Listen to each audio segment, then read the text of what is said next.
ನಾವೆಲ್ಲರೂ ಸತ್ಯವೇದ ಗ್ರಂಥವನ್ನು ತಂದಿರೋರೆಲ್ಲರೂ ಜ್ಞಾನೋಕ್ತಿಗಳ ಪುಸ್ತಕ 16:18 ಸಿಕ್ಕಿದವರು ಮಾತ್ರ ಆಮೇಲೆ ಹೇಳ್ರಿ. ಓದೋಣ. ಗರ್ವದಿಂದ ಭಂಗ, ಉಬ್ಬಿನಿಂದ ದೊಪ್ಪು. ಕೀರ್ತನೆ 31:23. ಭಕ್ತರೇ, ನೀವೆಲ್ಲರೂ ಯೆಹೋವನನ್ನು ಪ್ರೀತಿಸಿರಿ. ಆತನ ನಂಬಿಗಸ್ತರನ್ನು ಕಾಪಾಡ್ತಾನೆ, ಅಹಂಕಾರಿಗಳಿಗೆ ಚೆನ್ನಾಗಿ ಮುಯಿ ತೀರಿಸ್ತಾನೆ. ಕೀರ್ತನೆಗಳು 101:5. ಗುಪ್ತದಲ್ಲಿ ನೆರೆಯವನ ಮೇಲೆ ಚಾಡಿ ಹೇಳುವವನನ್ನು ಸಂಹರಿಸುವೆನು. ಸೊಕ್ಕಿನ ಕಣ್ಣು, ಉಬ್ಬಿದ ಮನಸ್ಸು ಉಳ್ಳವನನ್ನು ಸಹಿಸೋದಿಲ್ಲ. 138ನೇ ಕೀರ್ತನೆ 6ನೇ ವಚನ. ಯೆಹೋವನು ಮಹೋನ್ನತನು, ಆದರೂ ದೀನರನ್ನು ಲಕ್ಷಿಸುತ್ತಾನೆ. ಗರ್ವಿಷ್ಠರನ್ನು ದೂರದಿಂದಲೇ ಗುರುತು ಹಿಡಿಯುತ್ತಾನೆ. ಕರ್ತನೇ, ಈ ವಚನ ಭಾಗಗಳಿಗಾಗಿ ಸ್ತೋತ್ರ. ನೀನು ನಮ್ಮೊಟ್ಟಿಗೆ ಮಾತನಾಡು, ಅಂತರಿಕ್ಷವನ್ನು ಶುದ್ಧಿ ಮಾಡು. ಒಂದು ಮಾತಿನಲ್ಲಿ ಕರ್ತನೇ ನಿನಗೆ ಭರವಸೆ ಕೊಡುತ್ತೇನೆ. ಎಷ್ಟು ಸನ್ಮಾನಿಸಿದರೂ ಕರ್ತನೇ, ನಿನ್ನ ಮಹಿಮೆಯಲ್ಲಿ ನಾವು ಕೈ ಹಾಕೋದಿಲ್ಲ. ಮಹಿಮೆ ನಿನಗೆ ಮಾತ್ರ ಅರ್ಪಿಸ್ತೇವೆ. ಅಂತರಿಕ್ಷವನ್ನು ಶುದ್ಧಿ ಮಾಡು. ನಿನ್ನ ಜನರ ಹೃದಯದಲ್ಲಿ ವಚನವು ಆಳವಾಗಿ ಬೇರೂರತಕ್ಕಂತೆ ಕರ್ತನೇ, ಆ ವಾಕ್ಯವು ಇವರ ಜೀವನವನ್ನು ರೂಪಾಂತರ ಮಾಡತಕ್ಕಂತೆ ಅತಿಶಯ ನೀನು ಮಾಡು. ಮಹಿಮೆ ನಿನಗೆ ಮಾತ್ರ. ಪರಿಶುದ್ಧಾತ್ಮನಾದ ದೇವ, ನಿನ್ನನ್ನು ಸ್ವಾಗತ ಮಾಡ್ತೇವೆ. ದೂತರೇ, ಚಾರ್ಜ್ ತೆಗೆದುಕೊಳ್ಳ್ರಿ. ಮಹಿಮೆ ನಿನಗೆ ಮಾತ್ರ ಯೇಸುವೆ.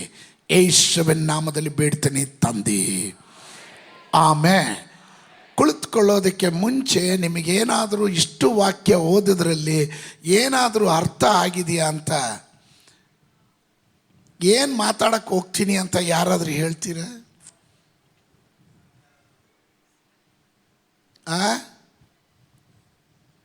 ಕುಳಿತುಕೊಳ್ಳ್ರಿ.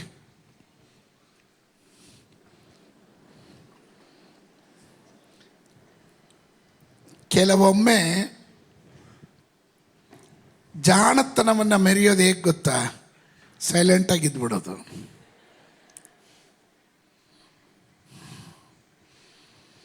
ಮಾತಾಡಿ ಯಾಕೆ ಸಿಕ್ಕಾಕೊಳೋದು ಅಂತ.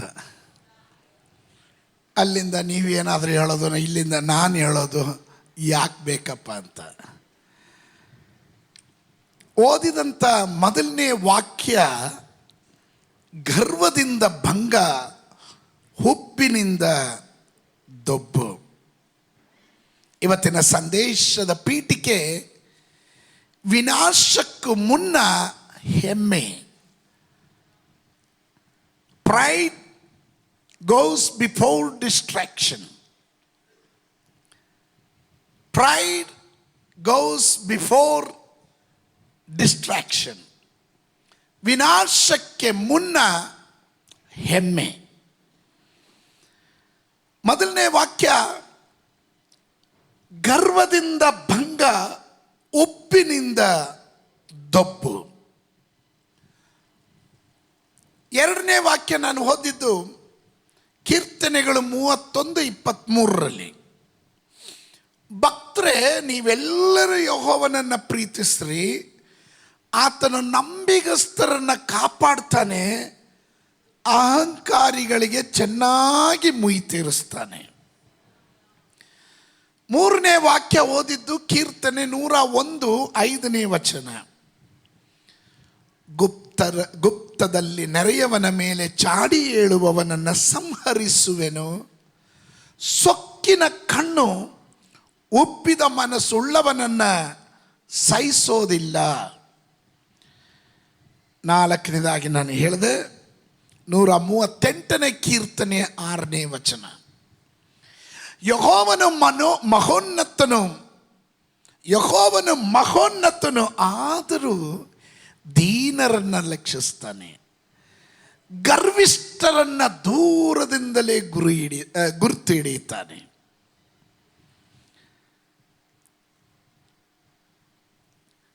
ಸೈತಾನನ ಅತಿ ಪ್ರಧಾನವಾದ ಆಯುಧ ಎನ್ನುವುದು ಕಳ್ತನ ಮಾಡೋದು, ಮೋಸ ಮಾಡೋದು, ವ್ಯಭಿಚಾರ ಮಾಡೋದು, ಪಾಪಕೃತ್ಯಗಳಲ್ಲಿ ನೀನು ತೊಡಗಿಕೊಳ್ಳೋದು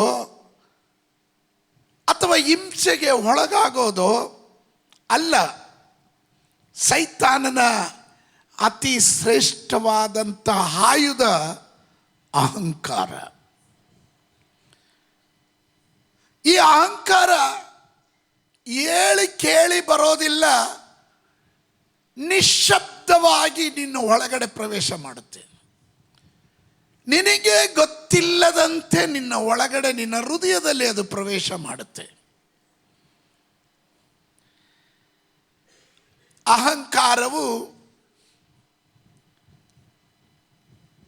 ಜನರು ಇನ್ನು ಮುಂದೆ ದೇವರ ಮಾರ್ಗದರ್ಶನ ಅಗತ್ಯವಿಲ್ಲ ಎನ್ನುವುದನ್ನ ನಂಬಿಸುತ್ತೆ, ನಂಬುವಂತೆ ಮಾಡುತ್ತೆ. ಅದರ ಅರ್ಥ, ಇನ್ನ ಯಾವ ಪ್ರಸಂಗನೂ ಬೇಡ, ಎಂಥದ್ದು ಬೇಡ, ಇನ್ನು ವಾಕ್ಯನೂ ಬೇಡ, ಎಂಥದ್ದು ಬೇಡ. I know. ಈ ಅಹಂಕಾರ ಒಬ್ಬನ ಹೃದಯದಲ್ಲಿ ಬಂದರೆ ಇನ್ನು ಮುಂದೆ ದೇವರ ಮಾರ್ಗದರ್ಶನ ಅಗತ್ಯವಿಲ್ಲ ಎಂಬಂತೆ ಅವನು ನಂಬುವಂತೆ ಮಾಡುತ್ತದೆ. ಸತ್ಯವೇದ ಗ್ರಂಥದಲ್ಲಿ ಪ್ರತಿಯೊಂದು ವ್ಯಕ್ತಿಗಳ ಅವನತಿಗೆ ಮುಂಚಿತವಾಗಿ ನೀವು ಪರೀಕ್ಷೆ ಮಾಡಿ ನೋಡಿದ್ರೆ ಅದರ ಹಿಂದುಗಡೆ ಅಹಂಕಾರ ಪಟ್ಟವರ ಸಂಖ್ಯೆ ಇದೆ, ಹೆಮ್ಮೆ ಪಟ್ಟವರಿದ್ದಾರೆ ಎಂಬುದನ್ನು ನೋಡಬೇಕು. ಯಾರಾದರೂ ಸಾರ್ವಜನಿಕವಾಗಿ ಬೀಳೋದಕ್ಕೆ ಮೊದಲು ಅವರು ತಮ್ಮ ಹೃದಯಗಳಲ್ಲಿ ಅವರಿಗೆ ಗೊತ್ತಿಲ್ಲದ ರೀತಿಯಲ್ಲಿ ಖಾಸಗಿಯಾಗಿ ತಮ್ಮ ಒಳಗಡೆ ಅಹಂಕಾರವನ್ನು ಬೆಳೆಸ್ಕೊಂಡಿರ್ತಾರೆ. ಅದು ಯಾವಾಗ ಪ್ರಕಟ ಆಗುತ್ತೆ ಅಂದರೆ, ಉಬ್ಬು ದೊಬ್ಬು ನಿನ್ನ ಕೆಳಗಡೆ ಬಿದ್ದಾಗ ಗೊತ್ತಾಗುತ್ತೆ. ದೇವರ ಮುಂದೆ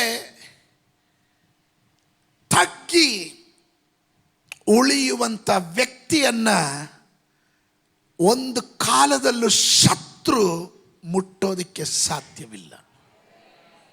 ನಾನು ಮತ್ತೊಮ್ಮೆ ಹೇಳ್ತೀನಿ, ದೇವರ ಮುಂದೆ ವಿನಯತ್ವದೊಂದಿಗೆ ತಗ್ಗುವ ಮನಸ್ಸಿನೊಂದಿಗೆ ಉಳಿಯುವ ವ್ಯಕ್ತಿಯನ್ನ ಶತ್ರು ಅವನನ್ನು ಮುಟ್ಟೋದಕ್ಕೋ ನಾಶ ಮಾಡೋದಕ್ಕೆ ಸಾಧ್ಯವಿಲ್ಲ. ಅಹಂಕಾರವು ವಿನಾಶಕ್ಕೆ ಬಾಗಿಲನ್ನು ತೆರೆಯುತ್ತದೆ. ಕೆಲವೊಮ್ಮೆ you don't know, pride opens the door to destruction. ನಿನಗೆ ಗೊತ್ತಿಲ್ಲದೆ ನಿನ್ನ ಒಳಗಡೆ ಅಹಂ ಪ್ರವೇಶಿಸಿದ್ರೆ ನಿನ್ನ ಬಾಗಿಲು ತೆರೆದು ಕೊಟ್ಟಂತೆ, ಅದು ನಿನ್ನ ನಾಶನಕ್ಕೆ ಬಾಗಿಲು ತೆರೆದು ಕೊಟ್ಟಂತೆ. ಆದರೆ ಯಾವಾಗ ನೀನು ದೇವರ ಸಮ್ಮುಖದಲ್ಲಿ ತಗ್ಗುವ ಮನಸ್ಸು, ತಾಳ್ಮೆಯಿಂದ ತಗ್ಗುವ ಮನಸ್ಸು ಇರುತ್ತೋ,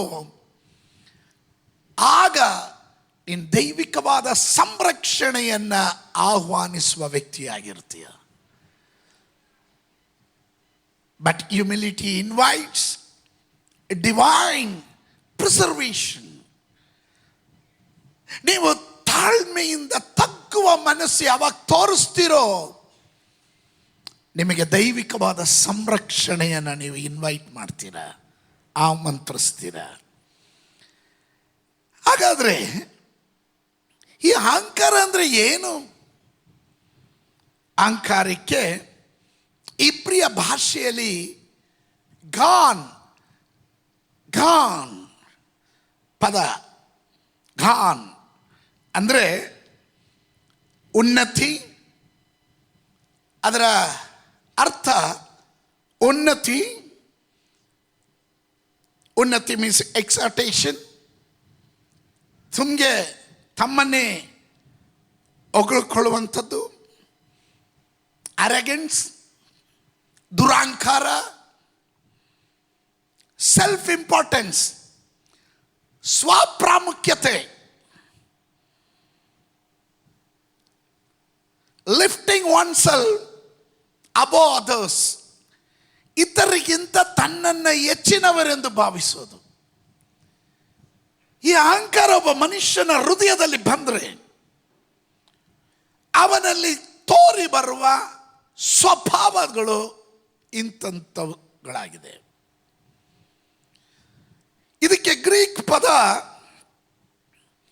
ಐಫರ್ಫೆನಿಯಾ. ಐಫರ್ಫೆನಿಯಾ HYPEREPHNIA,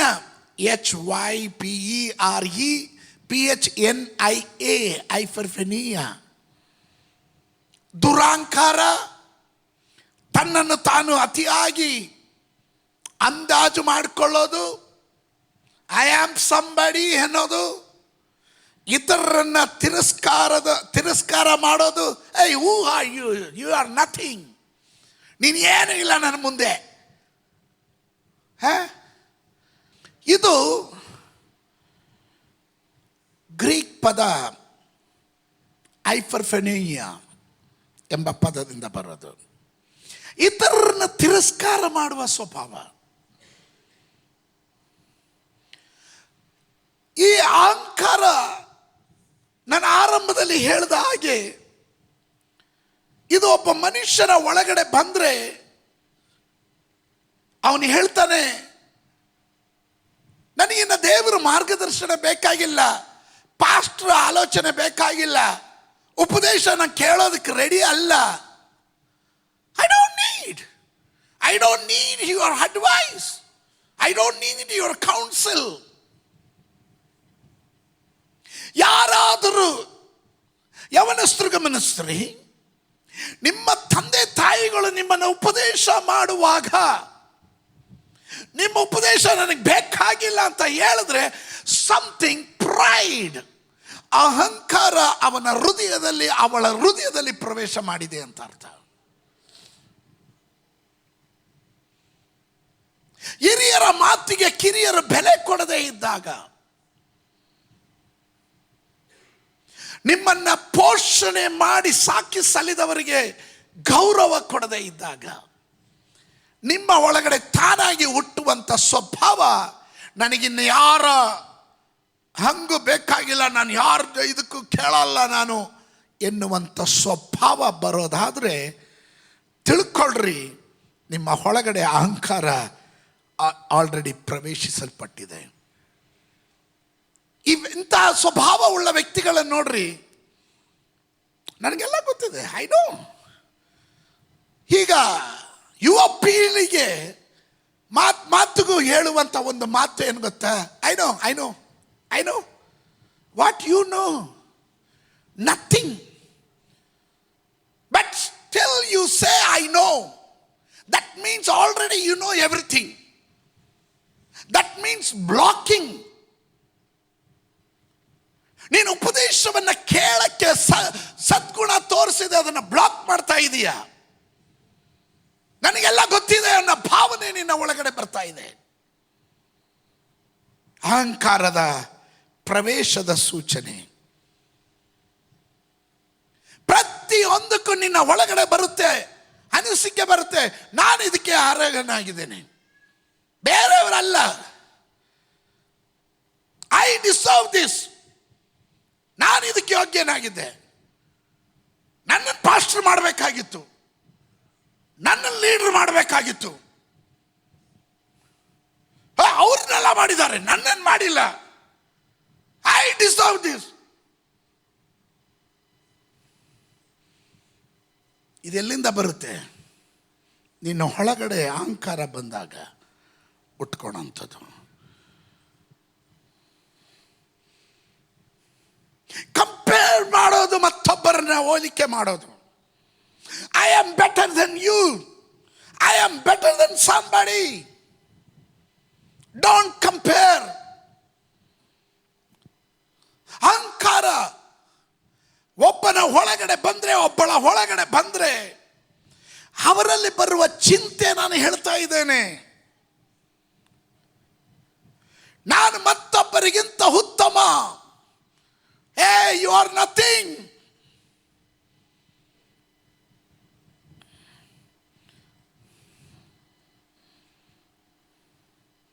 ಓದಿದಂಥ ವಾಕ್ಯದಲ್ಲಿ ಗರ್ವದಿಂದ ಭಂಗ, ಉಬ್ಬಿನಿಂದ ದೊಪ್ಪು. ಗರ್ವದಿಂದ ಭಂಗ, ಉಬ್ಬಿನಿಂದ ದೊಪ್ಪು. ನಮ್ಮ ಜೀವನದಲ್ಲಿ ಕಲಿಬೇಕಾದ ಮಹತ್ತಾದಂಥ ಪಾಠ ಇದು.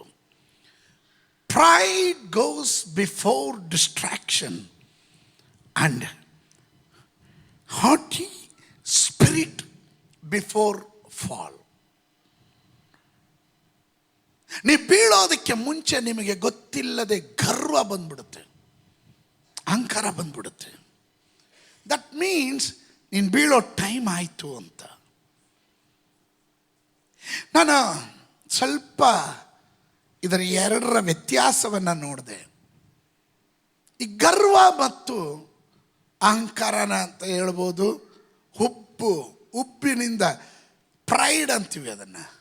ಪ್ರೈಡ್ ಅಂದರೆ ಎಮ್ಮೆ ಜಂಬ ಕುಚ್ಕೋತಾರೆ ನೋಡ್ರಿ, ಹೊಟ್ಟೆಗಿಟ್ಟಿಲ್ಲ ಅದ್ರ ಜುಟ್ಟಿಗೆ ಮಲ್ಲಿಗೆ ಹೂವು ಅಂದಂಗೆ. ಸ್ತೋತ್ರ. ನಾನೇಕ ಆವರ್ತಿ ಇಲ್ಲಿ ಹೇಳಿದ್ದೀನಿ. ನಾನು ಕಾಲೇಜಲ್ಲೆಲ್ಲ ಓದ್ತಾ ಇರುವಾಗ ನನ್ನ ಸ್ನೇಹಿತರು ನಾವೆಲ್ಲ ರೋಡ್ ಸೈಡಲ್ಲಿ ರೆಸ್ಟೋರೆಂಟ್ ಇತ್ತು, ಅಲ್ಲಿ ನಾವು ಬ್ರೇಕ್ಫಾಸ್ಟ್ ಮಾಡೋಕ್ಕಲ್ಲಿ ಬರ್ತಾಯಿದ್ವಿ. ಸಾಮ್ರಾಟ್ ರೆಸ್ಟೋರೆಂಟ್ ಅಂತಿತ್ತು. ಅಲ್ಲಿ ನಿಂತ್ಕೊಂಡು ಬಿಸಿ ಬಿಸಿ ಇಡ್ಲಿ, ಸಾಂಬಾರು, ಡಿಪ್ಪು ಅಂತ ಹೇಳ್ತಿದ್ವಿ. ಅದು ತಿಂತಾ ಇರ್ತೀವಿ. ಎಲ್ಲ ನಿಂತ್ಕೊಂಡು ತಿಂತಾ ಇರುವಾಗ ಆ ರೂಟಲ್ಲಿ ಭಾಳ ಬಸ್ಗಳು ಹೋಗುತ್ತೆ, ಗಾಡಿಗಳು ಹೋಗುತ್ತೆ. ಯಾವುದಾದ್ರೂ ಒಂದು ಬೆನ್ಸ್ ಕಾರ್ ಹೋದರೆ, ಯಾವುದಾದ್ರೂ ಒಂದು BMW ಕಾರ್ ಹೋದರೆ ಇವನು ಸುಮ್ಗೆ ಬಗ್ಗವನು. ನೋಡು ಹಿಂಗೆ ತಿರ್ಕೊಂಬಗ್ಗವನು. ಯಾಕೋ ಅಂದರೆ ನಮ್ಮ ಅಂಕಲ್ ಹೋಗ್ತಾ ಇದ್ದಾರೆ, ಇವನಿಗೆ 2 ಇಡ್ಲಿ ಕೊಡಿಸಿದ್ದೆ ನಾವು. ಆದರೆ ಇವನು ಜಂಬ ನೋಡ್ರಿ. ಕೆಲವರು ಹೊಣ ಹೆಮ್ಮೆ ಅಂತೀವಿ ನಾವು ಅದನ್ನು. ಈ ಅಹಂಕಾರಕ್ಕೂ ಗರ್ವಕ್ಕೂ ಬಹಳ ವ್ಯತ್ಯಾಸ ಇದೆ. ಇಂಗ್ಲಿಷ್ನಲ್ಲಿ ಗರ್ವವನ್ನು ಸ್ಪಿರಿಟ್ಗೆ ಹೋಲ್ ಮಾಡ್ತಾರೆ, ಸ್ಪಿರಿಟ್ಗೆ ಹೋಲಿಕೆ ಮಾಡ್ತಾರೆ. ಅಹಂಕಾರದಲ್ಲಿ ಬರುವಂಥ ಸ್ವಭಾವ ಒಂದು ಸ್ವಯಂ ಪ್ರಶಂಸೆ, ಸ್ವಂತವಾಗಿ ತಮ್ಮನ್ನೇ ತಾವು ಹೊಗಳ್ಕೊಂಬಿಡೋದು. ನಮ್ಮ ಮನೆತನ ಹೆಂಗೆ ಗೊತ್ತೋ, ಅಪ್ಪೋ ನಮ್ಮೂರು, ಅಯ್ಯೋ ನಾವು ಹೆಂಗೆ, ನಾವು ಹುಟ್ಟಿದಾಗಲೇ ಬಂಗಾರದ ಚಮಚ ಬಾಯಲ್ಲಿ ಇಟ್ಕೊಂಬಂದವರು ಅನ್ನೋ ರೀತಿಯಲ್ಲಿ. ಸ್ತೋತ್ರ. ಇವನಿಗೆ ಒಂದತ್ತು ತಿಂದರೆ ಇನ್ನೊಂದತ್ತು ಉಪವಾಸ ಇರಬೇಕು. ಇವನು ಹೇಳೋ ಡೈಲಾಗ್ ನೋಡಿದ್ರೆ ಭಯಂಕರ. ಅದು ಅಹಂಕಾರದ ಸೂಚನೆ. ಈ ಗರ್ವದ ಸೂಚನೆ ಅರೆಗೆಂಟ್ ಆಟಿಟ್ಯೂಡ್, ಒಂಥರ ನಿಷ್ಠೂರ ವ್ಯಕ್ತಿ. ಬಗ್ಗಲ್ಲ. ಓ ನಾನ್ಯಾಕೆ ಬಗ್ಬೇಕು, ನಾನೇನು ಮಾಡಿದೆ, ನಾನು ಒಪ್ಪಲ್ಲ, ಮಾಡಲ್ಲ. ಸ್ತೋತ್ರ. ಇದರ ಸ್ವಭಾವ ಇಟ್ ಈಸ್ ಕಾಲ್ಡ್ ಸ್ಪಿರಿಟ್. ಇದೊಂದು ಗರ್ವದ ಆತ್ಮ. ಇದು ಒಳ್ಳೆಯ ಆತ್ಮ ಅಲ್ಲ, ದುರಾತ್ಮ. ಅದು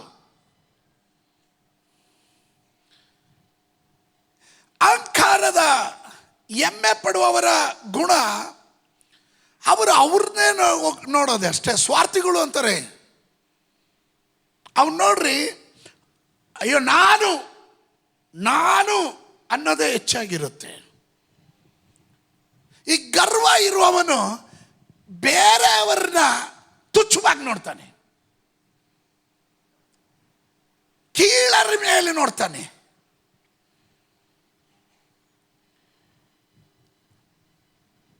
ಅಹಂಕಾರ ಒಬ್ಬನ ಒಳಗಡೆ ಬಂದರೆ ಅವನ ವಿನಾಶ ಉಂಟಾಗುತ್ತೆ. ಅಹಂಕಾರ ಒಂದು ವ್ಯಕ್ತಿಯನ್ನ ವಿನಾಶದ ಕಡೆ ದೊಬ್ಬುತ್ತೆ. ಆದರೆ ಗರ್ವ ಎಲ್ಲರೂ ಕಾಣುವಂತೆ ನಿನ್ನ ಕೆಳಗಡೆ ಮುಕ್ಕರಿಸಿ ಬೀಳೋದನ್ನು ತೋರಿಸುತ್ತೆ. ಪರಾಕ್ರಮಶಾಲಿಗಳೇ, ನೀವು ಹೇಗೆ ಹತರಾದಿರಿ ಎಂಬುದಾಗಿ ವಾಕ್ಯ ಹೇಳುತ್ತೆ. ಒಂದು ಕಾಲದಲ್ಲಿ ಆನೆ ಥರ ಇದ್ರು, ಈಗ ಸೌತೆಕಾಯಿ ಥರ ಕೆಳಗಡೆ ಬಿದ್ದೋಗಿದ್ದಾರೆ ಅಂತ. ಗರ್ವ ಅದು ನಿಮ್ಮ ವಿನಾಶಕ್ಕೆ ಕಾರಣವಾಗುತ್ತದೆ. ಗರ್ವದಿಂದ ಭಂಗ, ಉಬ್ಬಿನಿಂದ ದೊಬ್ಬು.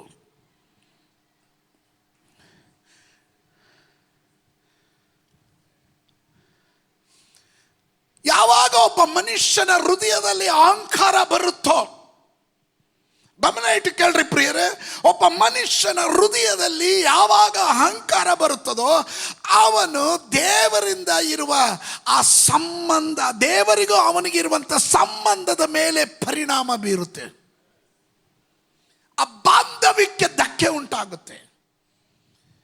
ಹೆಮ್ಮೆಯು, ಅಹಂಕಾರವು ದೇವರೊಂದಿಗಿನ ನಿಮ್ಮ ಸಂಬಂಧದ ಮೇಲೆ ಪರಿಣಾಮವನ್ನು ಬೀರುತ್ತೆ. ಅದು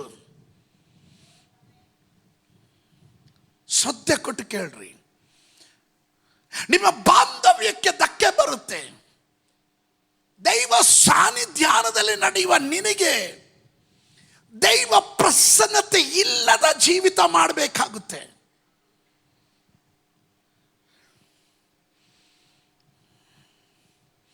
ಆದರೆ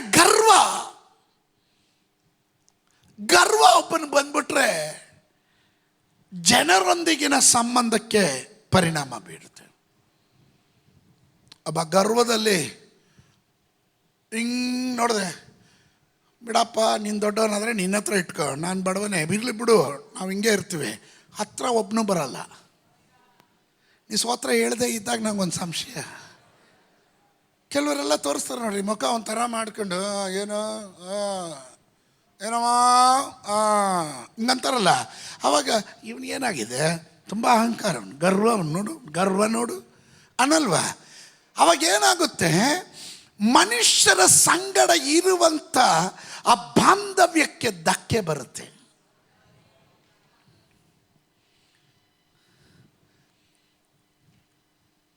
ಯಾವಾಗ ಅಹಂಕಾರ ಬರುತ್ತೋ, ಹೆಮ್ಮೆ ಬರುತ್ತೋ, ಅದು ದೀರ್ಘಕಾಲೀನ ಫಲಿತಾಂಶವಾಗಿರುತ್ತೆ. ದಟ್ ಮೀನ್ಸ್ ಈಗ ಅಲ್ಲ, ನಿನ್ನ ಜೀವನ ಪರ್ಯಂತವಾಗಿ ಆ ವಿನಾಶ ನಿನ್ನನ್ನು ಕಾಡುತ್ತೆ. ಆದರೆ ಈ ಗರ್ವ ಎಲ್ಲ ಜನ ಕಾಣತಕ್ಕಂತೆ ನಿನ್ನ ಕುಸಿತವಾಗುತ್ತೆ. ಅಂದರೆ ಕುಗ್ಗೋಗ್ತೀಯ, ಕೆಳಗಡೆ ಬೀಳ್ತೀಯ.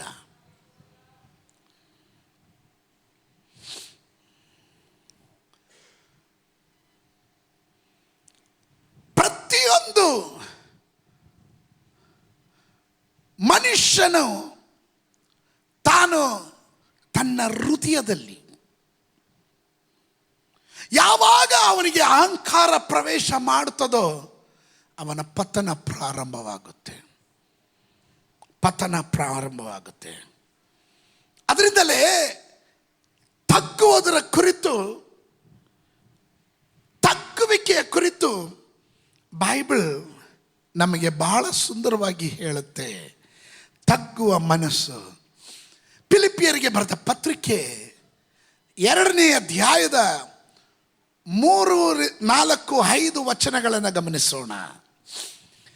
ಪಕ್ಷಪಾತದಿಂದಾಗಲಿ ಒಡ ಹೆಮ್ಮೆಯಿಂದಾಗಲಿ, ಅಂಡರ್ಲೈನ್ ಮಾಡ್ಕೊಳ್ರಿ, ಒಡ ಹೆಮ್ಮೆಯಿಂದಾಗಲಿ ಯಾವುದನ್ನು ಮಾಡದೆ ಪ್ರತಿಯೊಬ್ಬನು ದೀನ ಭಾವದಿಂದ ಮತ್ತೊಬ್ಬರನ್ನ ತನಗಿಂತಲೂ ಶ್ರೇಷ್ಠರು ಎಂದು ಎಣಿಸಲಿ. ನಿಮ್ಮಲ್ಲಿ ಪ್ರತಿಯೊಬ್ಬನು ಸ್ವಹಿತ ಮಾತ್ರ ನೋಡದೆ ಪರರ ಹಿತವನ್ನು ಸಹ ನೋಡಲಿ.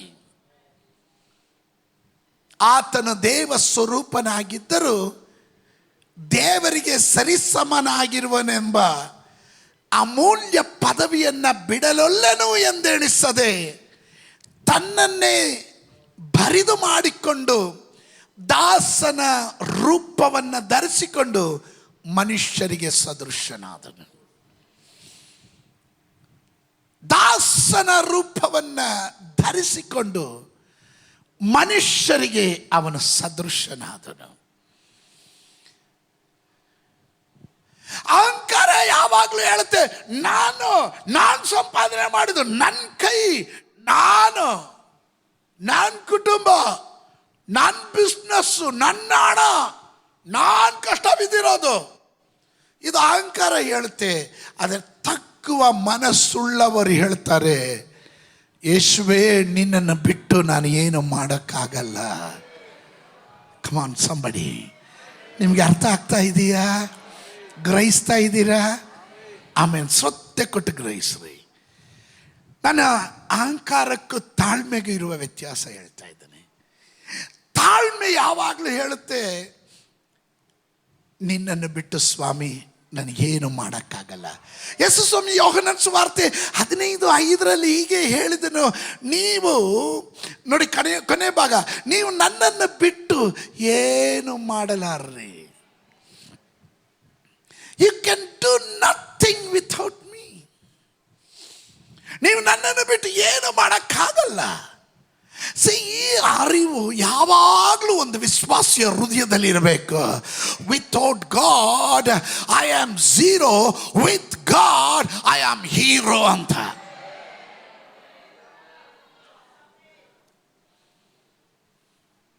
ಕೆಲವರಿಗೆ ಸ್ವಲ್ಪ ಹಣ ಬಂದರೆ ಸಾಕು, ಸ್ವಲ್ಪ ಸ್ಥಾನ ಸಿಕ್ಕಿದ್ರೆ ಸಾಕು, ಸ್ವಲ್ಪ ಹೆಸರು ಬಂದರೆ ಸಾಕು, 10 ಜನರು ಗುರುತಿಡಿಯುವ ರೀತಿಯಲ್ಲಿ ಬಂದರೆ ದುರಹಂಕಾರ ಒಳಗಡೆ ಪ್ರವೇಶಿಸುತ್ತೆ. ಅನಂತರ ಅವರ ಸ್ವಭಾವದಲ್ಲಿ ಅರಕೆಂಟ್ ನಿಷ್ಠೂರತನವನ್ನು ನಾವು ಕಾಣಬಹುದು.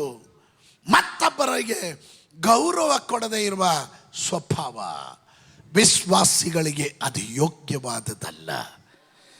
ಆಮೆನ್.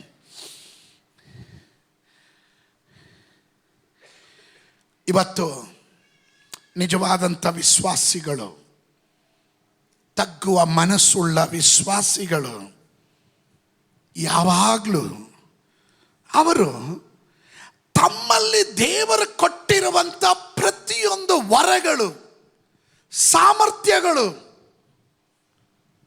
ಯಶಸ್ವಿಗಳು, ಇವತ್ತು ನಾನು ಏನಾದರೂ ಆಗಿದ್ರೆ ದೇವ ಇದು ನನ್ನ ಯೋಗ್ಯತೆಯಿಂದ ಅಲ್ಲ, ನನ್ನ ಸಾಮರ್ಥ್ಯದಿಂದ ಅಲ್ಲ, ನಿನ್ನ ಕೃಪೆಯಿಂದ ಅಂತ ಹೇಳ್ತಾರೆ ನೋಡ್ರಿ. Every ability, gift and success comes from Christ. ಕ್ರಿಸ್ತನಿಂದ ದೊರಕಿದ್ದು ಇದು, ಕ್ರಿಸ್ತನಿಂದ ದೊರಕಿದ್ದು. ನಿದ್ದೆ ಮಾಡ್ತಾ ಇದ್ದೀರಿ ಅಂತ ಕಾಣುತ್ತೆ. ಆಮೇಲೆ ನಿಂತಿದ್ದಲ್ಲ, ದೇವರು ನನ್ನನ್ನು ನಿಲ್ಲಿಸಿದ್ದು. ಸಂಪಾದಿಸಿದ್ದಲ್ಲ, ದೇವರು ನನಗೆ ಕೊಟ್ಟಿದ್ದು.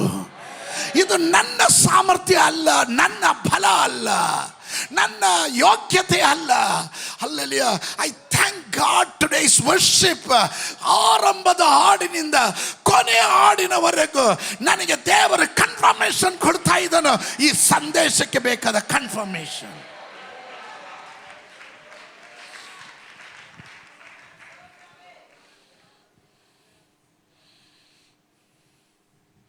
ನಮ್ಮ ಆತ್ಮಿಕ ಜೀವನ, ನಮ್ಮಲ್ಲಿ ಏನಾದರೂ ಉತ್ತಮವಾದ ಫಲಗಳು ಏನಾದರೂ ಹೊರಗಡೆ ಬಂದಿದ್ರೆ ಇದು ಯಾವುದು ನನ್ನಿಂದ ಬಂದಿದ್ದಲ್ಲ, ನನ್ನ ದೇವರ ಕೃಪೆಯಿಂದ ದೊರಕಿದ್ದು ಎಂದು ಹೇಳುವ ದೇವ ಮಕ್ಕಳಿಗಾಗಿ ನಾನು ದೇವರಿಗೆ ಸ್ತೋತ್ರ ಮಾಡುತ್ತೇನೆ. ಎಷ್ಟು ಜನ ಹೇಳ್ತೀರಾ ಹಲ್ಲೆಲೂಯಾ, ಹಲ್ಲೆಲೂಯಾ? ಎಷ್ಟು ಜನ ಹೇಳ್ತೀರಾ ಕರ್ತನೇ ತೋಳು ಬಲದಿಂದ ಅಲ್ಲ, ನನ್ನ ಚಾಣಕ್ಯತನದಿಂದ ಅಲ್ಲ, ನಾನೇನೋ ದೊಡ್ಡವನು ಅನಿಸ್ಕೊಂಡಿರೋದ್ರಿಂದ ಅಲ್ಲ, ಇದೆಲ್ಲ ನಿನ್ನ ಕೃಪೆಯಿಂದ, ನಿನ್ನ ರಾಜ್ಯಕ್ಕಾಗಿ, ನಿನ್ನ ಸೇವೆಗಾಗಿ ನೀನು ಕೊಟ್ಟ ದಾನ ಅಂತ ಹೇಳುವವರಿಗಾಗಿ ನನ್ನ ದೇವರಿಗೆ ಸ್ತೋತ್ರ. ಅಂಥವರು ತಾಳ್ಮೆ ಉಳ್ಳವರು, ತಗ್ಗುವ ಮನಸ್ಸುಳ್ಳವರು ಮಾತ್ರನೇ ಅದನ್ನು ಹೇಳಲಿಕ್ಕೆ ಸಾಧ್ಯ. ತಗ್ಗುವ ಮನಸ್ಸು ನಿಮ್ಮ ಬಗ್ಗೆ ಯೋಚಿಸುವುದು ಎಂದಲ್ಲ ಅದರ ಅರ್ಥ. ಕೆಲವರೆಲ್ಲ ತಗ್ಗುವ ಮನಸ್ಸು ಅಂದರೆ ನಮ್ಮನ್ನೇ ನಾವೇ ಯೋಚನೆ ಮಾಡಿಕೊಂಡು, ನನ್ನ ಧೂಳು, ನನ್ನ ಕಸ, ನನ್ನ ಕಡ್ಡಿ, ನನ್ನ ಹುಳ, ನನ್ನ ಕ್ರಿಮಿ, ಅದಲ್ಲ. ನಿಮ್ಮ ಬಗ್ಗೆ ನೀವು ಸರಿಯಾಗಿ ಯೋಚಿಸೋದು. ನಾನು ಮತ್ತೊಮ್ಮೆ ಹೇಳ್ತೀನಿ, ತಗ್ಗುವ ಮನಸ್ಸು ಎಂದರೆ ನಿಮ್ಮ ಬಗ್ಗೆ ತುಚ್ಛವಾಗಿ ಕಾಣೋದಲ್ಲ, ತುಚ್ಛವಾಗಿ ಕೀಳರಿಮೆ ಅನ್ನೋದು. ಕೆಲವರಿಗೆ ಆ ಕೀಳರಿಮೆ ಇದೆ, ಈ ಕಾಂಪ್ಲೆಕ್ಸ್ ಅಂತೀವಿ ಅದನ್ನು, ಹರಿಮೆ. ಏನು, ಅಯ್ಯೋ ಬಿಡಪ್ಪ, ಅವರೆಲ್ಲ ದೊಡ್ಡವರು, ನಾವೇನೂ ಇಲ್ಲ. ಅದಲ್ಲ ತಗ್ಗೋ ಮನಸ್ಸು ಅಂದರೆ. ವ್ಯತ್ಯಾಸ ನಾನು ಹೇಳ್ತಾ ಇದ್ದೀನಿ. ಕೆಲವರೆಲ್ಲಪ್ಪ, ಅಯ್ಯೋ ಯಾಕೆ ಸಿಸ್ಟರ್ ಕೊಟ್ಟು, ಅಯ್ಯೋ ಬಿಡಿ, ಅವರೆಲ್ಲ ದೊಡ್ಡವರು ಬರೋ ಜಾಗದಲ್ಲಿ ನಾನು ಯಾಕೆ ಹೋಗೋದು, ಅವಾಗ ಇವರು ಏನೋ ತಾಳ್ಮೆ ತೋರಿಸ್ತಾ ಇದ್ದಾರೆ ಅಂತ. ತಾಳ್ಮೆ ಅಲ್ಲ, ಅದು ಕೀಳರಿಮೆ. ತಗ್ಗುವ ಮನಸ್ಸು ಅಂದರೆ ನಿಮ್ಮ ಬಗ್ಗೆ ಕೀಳಾಗಿ ಯೋಚಿಸೋದಲ್ಲ, ನಿಮ್ಮ ಬಗ್ಗೆ ಸರಿಯಾಗಿ ಯೋಚಿಸೋದು. ಅಂದರೆ ಕ್ರಿಸ್ತನಲ್ಲಿ ಸಂಪೂರ್ಣವಾಗಿ ನೀವು ಅವಲಂಬಿತರಾಗಿರೋದು. ದಟ್ ಮೀನ್ಸ್ ನಾನು ನಿಂತಿರೋದು ನನ್ನ ಬಲದಲ್ಲ, ನನ್ನ ದೇವರು ಕೊಟ್ಟಿರೋ ಬಲದಲ್ಲಿ. ಇವತ್ತು ನಾನು ಏನಾದರೂ ನನ್ನ ಕುಟುಂಬ ಇರೋದಾದರೆ ಅದು ನನ್ನ ದೇವರಿಂದ, ಸಂಪೂರ್ಣವಾಗಿ ದೇವರಲ್ಲಿ, ಇನ್ ಕಂಪ್ಲೀಟ್ ಡಿಪೆಂಡೆನ್ಸ್ ಆನ್ ಕ್ರೈಸ್ಟ್.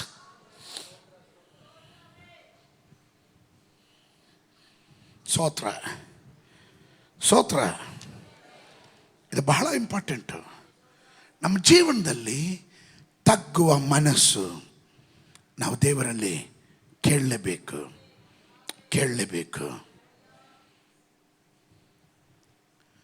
ಯಾವಾಗಲೂ ತಗ್ಗುವ ಮನಸ್ಸುಳ್ಳಂಥ ವಿಶ್ವಾಸಿ ಅವನ ದೇವರ ಹತ್ರ ಯಾವಾಗಲೂ ಕೇಳ್ತಾನೆ, ಸ್ವಾಮಿ ನಿನ್ನ ಜ್ಞಾನವನ್ನು ನನಗೆ ದಯಪಾಲಿಸು. ಏನ ಸೊಲೊಮೋನ ಅವನ ಸ್ಥಾನ ಕೇಳಲಿಲ್ಲ, ಪದವಿ ಕೇಳಲಿಲ್ಲ, ಅವನು ಕೇಳಿದ್ದು ದೇವರಿಂದ ಜ್ಞಾನವನ್ನು ಕೇಳ್ದ.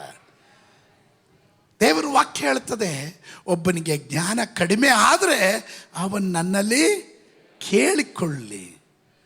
ಕರ್ತನ ಭಯ ಜ್ಞಾನಕ್ಕೆ ಮೂಲವಾಗಿರುತ್ತದೆ. ಒಬ್ಬನು ಕರ್ತನಲ್ಲಿ ಸಂಪೂರ್ಣವಾಗಿ ಅವಲಂಬಿತನಾಗಿರುವಾಗ ಆಟೋಮೆಟಿಕ್ ಆಗಿ ಅವನು ಸ್ವಬುದ್ಧಿಯನ್ನು ಆಶ್ರಯ ಇಡೋದಿಲ್ಲ.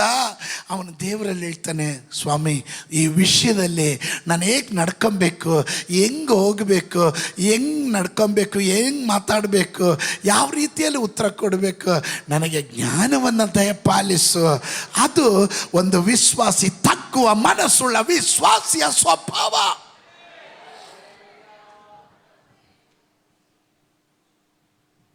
I cannot lead my family, I cannot lead my ministry. ನಾನು ಸ್ವತಃ ನನ್ನ ಸಾಮರ್ಥ್ಯದಿಂದ ನನ್ನ ಕುಟುಂಬವನ್ನಾಗಲಿ, ಸಭೆಯನ್ನಾಗಲಿ, ಸೇವೆಯನ್ನಾಗಲಿ ನಡೆಸೋಕ್ಕಾಗೋದಿಲ್ಲ. ನನಗೆ ನಿನ್ನ ಸಹಾಯ ಬೇಕು ಅಂತ ಬೇಡ್ತಾರಲ್ಲ, ಅದು ತಗ್ಗುವ ಮನಸ್ಸು. ಪ್ರತಿಯೊಂದು ಜಯವು ಇದು ದೇವರಿಂದ ಬಂದಿದ್ದು ಅಂತ ಗುರುತಿಸಬೇಕು.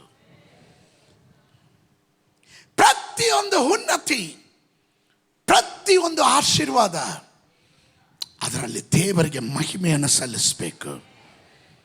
The glory is yours, not mine. ಮಹಿಮೆ ನಿನಗುಳ್ಳದಪ್ಪ, ಅದಕ್ಕೆ ನಾನು ಇವತ್ತು ಪ್ರಾರ್ಥನೆ ಮಾಡಿದಾಗಲೇ ಹೇಳಿದೆ, ಸ್ವಾಮಿ ನನ್ನನ್ನು ಎಷ್ಟು ಆಶೀರ್ವಾದ ಮಾಡಿದ್ರು, ಉನ್ನತಿಗೆ ತಂದರು, ನಿನ್ನ ಮಹಿಮೆಯಲ್ಲಿ ಕೈ ಹಾಕೋದಿಲ್ಲ, ಮಹಿಮೆ ನಿನಗುಳ್ಳದು. ನೀವು ಕೇಳಿದ್ದೀರಾ? ಎಲ್ಲ ಕನ್ವೆನ್ಷನ್ಗಳಲ್ಲೂ ಇದನ್ನು ಕೇಳ್ತೀರಾ, ಎಲ್ಲ ಕ್ರೂಸೈಡ್ಗಳಲ್ಲೂ ನೀವು ಇದನ್ನು ಕೇಳ್ತೀರಾ. ಯಾಕೆ ಕೇಳ್ತೀವಿ? ನಮಗೆ ಗೊತ್ತಿಲ್ಲದೆ ನಮ್ಮ ಒಳಗಡೆ ಅಹಂಕಾರ, ನಮ್ಮ ಅನುಮತಿ ಇಲ್ಲದೆ ನಿಶ್ಶಬ್ದವಾಗಿ ಒಳಗಡೆ ಪ್ರವೇಶಿಸುತ್ತೆ. ಎಲ್ಲಾದರೂ ದೇವರಿಗೆ ಸಲ್ಲಬೇಕಾದ ಮಾನವನ್ನು ಸಲ್ಲಿಸದೆ ಸ್ವಯಂ ಪ್ರಶಂಸೆಗೂ ಒಪ್ಪಿಕೊಳ್ಳುವ ಸ್ವಭಾವ ನಮಗೆ ಬರದೇ ಇರೋದಕ್ಕೋಸ್ಕರ ಫಸ್ಟೇ ಅಡ್ವಾನ್ಸ್ ಆಗಿ ಜಾಮೀನು ತಗೊಳೋದು. ಅದಕ್ಕೆ ನಾನು ಹೇಳಿದೆ ಆರಂಭದಲ್ಲಿ, ಯೇಸು ಸ್ವಾಮಿ ಹೇಳಿದ್ದಾನೆ ಯೋಹನನ 15:5 ನಾನು ದ್ರಾಕ್ಷ ಬಳ್ಳಿ, ನೀವು ಕೊಂಬೆಗಳು. ಒಬ್ಬನು ನನ್ನಲ್ಲಿಯೂ ನಾನು ಅವನಲ್ಲಿಯೂ ನೆಲೆಗೊಂಡಿದ್ದರೆ ಅವನೇ ಬಹಳ ಫಲ ಕೊಡುವನು. ನೀವು ನನ್ನನ್ನು ಬಿಟ್ಟು ಏನು ಮಾಡೋಕ್ಕಾಗಲ್ಲ. ನಿನಗೆಷ್ಟೇ ಕೋಟಿ ಸಂಪಾದನೆ ಮಾಡುವ ಸಾಮರ್ಥ್ಯ ಇದ್ದರೂ ದೇವರನ್ನ ಬಿಟ್ಟು ನೀನು ಏನು ಮಾಡೋಕ್ಕಾಗೋದಿಲ್ಲ. ಒಪ್ಪೋರು ಮಾತ್ರ ಆಮೇಲೆ ಹೇಳ್ರಿ. ಆದರೆ ಫಿಲಿಪ್ಪಿಯರಿಗೆ ಬರೆದ ಪತ್ರಿಕೆಯಲ್ಲಿ ಅಪೊಸ್ತಲನಾದ ಪೌಲನು ಹೇಳ್ತಾನೆ 4:13 ತಾನು ಹೀಗೆ ಹೇಳ್ತಾನೆ, 4:13 ನನ್ನನ್ನು ಬಲಪಡಿಸುವ ಆತನಲ್ಲಿ ಇದ್ದುಕೊಂಡು ಎಲ್ಲಕ್ಕೂ ನಾನು ಶಕ್ತನಾಗಿದ್ದೇನೆ. ದಟ್ ಮೀನ್ಸ್ ನಾನು ಕ್ರಿಸ್ತನಲ್ಲಿ, ಕ್ರಿಸ್ತನು ನನ್ನಲ್ಲಿ. ಕಮಾನ್, ನೀವು ನನ್ನ ಜೊತೆ ಇದ್ದೀರಾ ಇಲ್ಲವೋ ಗೊತ್ತಿಲ್ಲ. ಯೇಸು ಸ್ವಾಮಿ ಹೇಳಿದನು, ಒಬ್ಬನು ನನ್ನಲ್ಲೂ ನಾನು ಆತನಲ್ಲೂ ಇದ್ದರೆ ಅವನು ಹೆಚ್ಚಿನ ಫಲ ಕೊಡ್ತಾನೆ. ಬಳ್ಳಿಯನ್ನು ಬಿಟ್ಟು ಕೊಂಬೆಯನ್ನು ಬಿಟ್ಟು ಬಳ್ಳಿಯೂ ಅಲ್ಲ, ಇದು ಎರಡು ಒಟ್ಟಿಗೆ ಹೋಗಬೇಕು. ನೀನು ದೇವರನ್ನ ಬಿಟ್ಟರು, ದೇವರು ನಿನ್ನನ್ನು ಬಿಟ್ಟರು ಅಲ್ಲಿ ಫಲ ಕಾಣೋದಿಲ್ಲ. ಫಲ ಉಂಟಾಗಬೇಕಾದರೆ ನೀವಿಬ್ಬರು ಒಟ್ಟಿಗೆ, ಅಂದರೆ ದೇವರು ನೀನು ಒಟ್ಟಿಗೆ ನಡೆಯಬೇಕು. ಅದಕ್ಕೆ ಅಪೊಸ್ತಲನಾದ ಪೌಲನು ಹೇಳ್ತಾನೆ, ನನ್ನನ್ನು ಬಲಪಡಿಸುವ ಆತನಲ್ಲಿ ಇದ್ದುಕೊಂಡು, ವಿತ್ ಮೈ ಸ್ಟ್ರೆಂತ್ ಅಲ್ಲ, ವಿತ್ ಮೈ ಗಾಡ್ ಸ್ಟ್ರೆಂತ್. ಆಮೇಲೆ ಕೆಲವರು ಸ್ತೋತ್ರ ಹೇಳದೆ ಇದ್ದಾಗಲೇ ನನಗೆ ಅರ್ಥ ಆಯಿತು, ಇಷ್ಟು ದಿನ ಬೇರೆ ಯೋಚನೆ ಮಾಡಿದ್ವಿ, ಎಲ್ಲ ತಲೆ ಕೆಳಗಡೆ ಆಯ್ತಲ್ಲ ಅಂತ. ಆಮೇಲೆ you know I am capable person, nothing. ನಿನ್ನೆ ರಾತ್ರಿ ಹೆಚ್ಚು ಕಡಿಮೆ 2 ಗಂಟೆವರೆಗೂ ನಾನು ಹತ್ತಿದ್ದೀನಿ. I pride.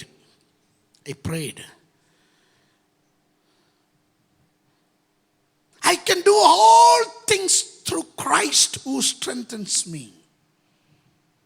If he is not strengthening me, ಅವನು ನನ್ನನ್ನು ಬಲಪಡಿಸದೆ ಹೋದರೆ, ಅವನು ನನ್ನ ಮೇಲೆ ಕೃಪೆ ತೋರಿಸದೆ ಹೋಗಿದ್ರೆ, ಅವನು ನನಗೆ ಈ ವರ ಕೊಡದೆ ಹೋಗಿದ್ರೆ, ಓ ಕಮಾನ್, ಅವನು ನನ್ನನ್ನು ಉಪಯೋಗಿಸದೆ ಹೋಗಿದ್ರೆ,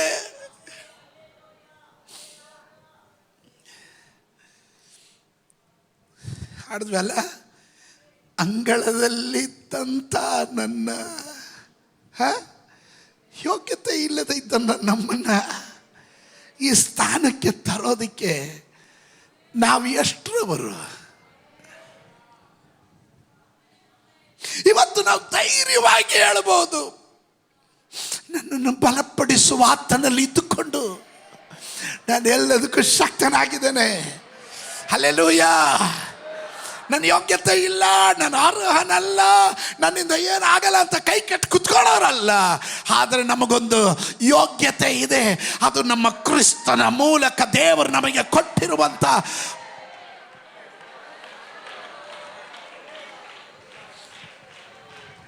Come on, somebody, humble yourself. ತಗ್ಗಿಸ್ಕೊಳ್ರಿ ನಿಮ್ಮನ್ನೇ.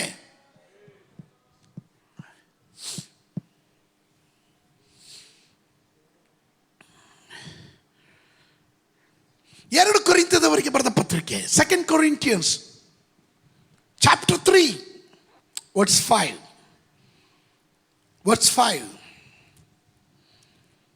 ನಮ್ಮಿಂದಲೇ ಏನಾದರೂ ಉಂಟಾಯಿತೆಂದು ಆ, ತೀರ್ಮಾನಿಸಿಕೊಳ್ಳುವುದಕ್ಕೆ ಆ. ನಮ್ಮಷ್ಟಕ್ಕೆ ನಾವೇ ಸಮರ್ಥರೆಂತಲ್ಲ. ನಮ್ಮಿಂದಲೇ ಏನಾದರೂ ಉಂಟಾಯಿತು ಎಂದು ನಮ್ಮಷ್ಟಕ್ಕೆ ನಾವೇ ಸಮರ್ಥಿಸಿಕೊಳ್ಳುವರಲ್ಲ. ಸಮಥಿಂಗ್ ನನ್ನಿಂದಲೇ ಈ ಸಭೆ, ನಾನಿಲ್ಲಾದ್ರೆ ನಡೆಯಲ್ಲ. Who told you? ಒಮ್ಮೆ ಮೋಶೆ ಹೇಳ್ದ, ನಾನೊಬ್ಬನೇ, ನನ್ನೊಬ್ಬನಿಂದ ಆಗಲ್ಲ. ಯಾರು ಹೇಳಿದ್ರು ನೀನು ಒಬ್ಬನೇ ಅಂತ? ಮಗನೇ, ನೀನು ಹುಟ್ಟಕ್ ಮೊದಲಿಂದಾನೆ ನನ್ನ ದೇವ್ರು ನಿಮ್ಮ ಅಪ್ಪ ಅಮ್ಮನಿಗೆ ಧೈರ್ಯ ಕೊಟ್ಟಿಲ್ವಾ? ಅಲ್ಲಿಂದ ನಿನಗೆ ಸಪೋರ್ಟಿಂಗ್ ಸಿಸ್ಟಮ್ಗಳು ಕೊಡ್ಲಿಲ್ವಾ? ಈಗ ಹೇಳ್ತೀಯ ಒಬ್ಬನೇ ಅಂತ? ನಿನ್ನ ತಂದೆ ತಾಯಿಗಳು ನಿನ್ನ ಸಪೋರ್ಟಿಂಗ್ ಸಿಸ್ಟಮ್, ನಿನ್ನ ಅಕ್ಕ ಮಿರಿಯಾಮಳು ಅವಳು ಸಪೋರ್ಟಿಂಗ್ ಸಿಸ್ಟಮ್, ನಿಮ್ಮ ಸಹೋದರ ಆರೋನನ ಅವನ ಸಪೋರ್ಟಿಂಗ್ ಸಿಸ್ಟಮ್, ಪರೋನನ ಕುಮಾರತಿ ಅಲ್ಲಲ್ಲಿ ಅವಳು ಸಪೋರ್ಟಿಂಗ್ ಸಿಸ್ಟಮ್, ಜಿತ್ರೋ ಅವನ ಸಪೋರ್ಟಿಂಗ್ ಸಿಸ್ಟಮ್, ಕಾಲೇಬ್ ಒಂದು ಸಪೋರ್ಟಿಂಗ್ ಸಿಸ್ಟಮ್, ಯೋಶ್ವ ಒಂದು ಸಪೋರ್ಟಿಂಗ್ ಸಿಸ್ಟಮ್.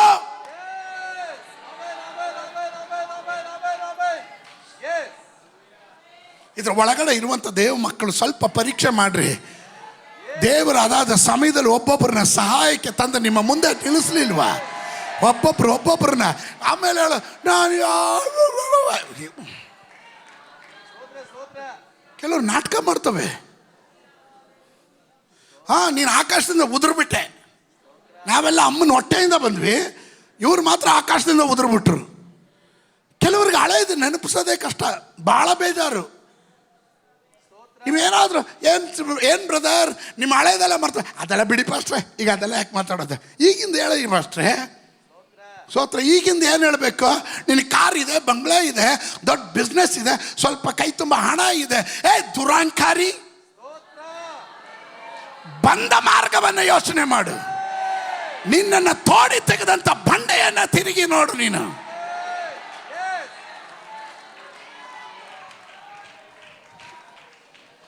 ಅದಕ್ಕೆ ನಾನು ಆರಂಭದಲ್ಲೇ ಹೇಳಿದೆ, ಇವತ್ತು ಹೆಚ್ಚಿನ ಪ್ರಶಂಸೆ ಏನಕ್ಕೆ ಸಿಗಲ್ಲ. ಉಪದೇಶದ ಭಾಗ ಇದು ಕರೆಕ್ಷನ್ ಕೊಡುವಂಥದ್ದು, ಶಿಕ್ಷಣ ಕೊಡುವಂಥದ್ದು. ಅದರಿಂದಲೇ ಕೆಲವರಿಗೆ ಇರುಸು ಮುರುಸು ಉಂಟಾಗುತ್ತೆ. ಅವ್ರನ್ನ ಮೆಚ್ಚಿಸಕ್ಕಲ್ಲ ನಾನು ಇಲ್ಲಿ ನಿಂತಿರೋದು. ನನ್ನ ದೇವರು ಕೊಟ್ಟಿರುವ ಆಲೋಚನೆಯನ್ನು ಸಭೆಗೂ ಸಾರ್ವಜನಿಕವಾಗಿ ಆತ್ಮಿಕವಾಗಿ ಬೆಳೆಯೋದಕ್ಕೆ ಆಸೆ ಪಡುವ ಪ್ರತಿಯೊಂದು ವ್ಯಕ್ತಿಗಳು ಆನ್ಲೈನ್ನಲ್ಲಿ ವೀಕ್ಷಿಸ್ತಾ ಇರುವಂಥ ಕುಟುಂಬಗಳಿಗೂ ಇದು ಅನ್ವಯಿಸುವಂಥದ್ದಾಗಿದೆ. I am not here to please anyone.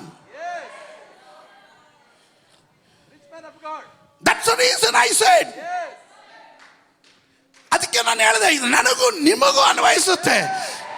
ನಾನು ತಿದ್ಕೊಳ್ಬೇಕಾದ ಸ್ಥಳದಲ್ಲಿ ನಾನು ತಿದ್ಕೋತೀನಿ, ನೀವು ತಿದ್ಕೊಳ್ಬೇಕಾದ ಸ್ಥಳದಲ್ಲಿ ನೀವು ತಿದ್ಕೊಳ್ಬೇಕು. ಅಹಂಕಾರ ಬೇಡ ನಮಗೆ, ಗರ್ವ ಬೇಡ ನಮಗೆ, ದುರಾಂಕಾರ ನಮಗೆ ಬೇಡ, ನಿಷ್ಠೂರದ ಸ್ವಭಾವ ನಮಗೆ ಬೇಡ, ಅಹಂ ನಮ್ಮಲ್ಲಿ ಬುಕ್ಕೋದು ಬೇಡ.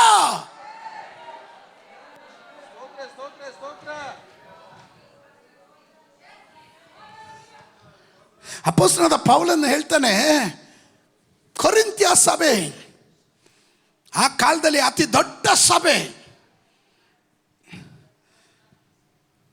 ಕೊರಿಂಥ್ಯ ಸಭೆಗೆ ತಾನು ಹೇಳ್ತಾನೆ, ನಮ್ಮಿಂದಲೇ ಏನಾದರೂ ಉಂಟಾಯ್ತು ಎಂದು ತೀರ್ಮಾನಿಸಿಕೊಳ್ಳುವುದಕ್ಕೆ ನಮ್ಮಷ್ಟಕ್ಕೆ ನಾವೇ ಸಮರ್ಥರಂತಲ್ಲ, ನಮಗಿರುವ ಸಾಮರ್ಥ್ಯವು ದೇವರಿಂದಲೇ ಬಂದಿದ್ದು. ಯಾರಾದರೂ ಒಪ್ಪೋರಿದ್ರೆ ಆಮೇಲೆ ಹೇಳ್ರಿ, ಒಪ್ಪೋರಿದ್ರೆ ಆಮೇಲೆ ಹೇಳ್ರಿ. Hallelujah, hallelujah. ನಿನ್ನ ಆಫೀಸಲ್ಲಿ ದೇವರು ನಿನ್ನ ಸನ್ಮಾನಿಸೋ ಕಾರಣ ಅದು ನಿನ್ನ ಸಾಮರ್ಥ್ಯ ಅಲ್ಲ, ನಿನ್ನಪ್ಪ ಯೇಸು ನಿನಗೆ ಕೊಟ್ಟಿರುವ ಸಾಮರ್ಥ್ಯ.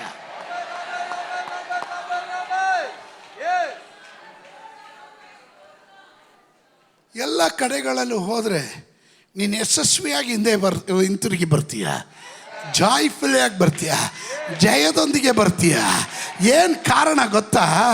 ಅದು ನಿನ್ನ ಸಾಮರ್ಥ್ಯದಿಂದ ಅಲ್ಲ, ನಿನ್ನನ್ನು ಬಲಪಡಿಸುವ ಆತನು ನಿನ್ನ ಜೊತೆಯಲ್ಲಿ ಇರೋದ್ರಿಂದ. ಅವನ ಹೆಸರು ಯೇಸು.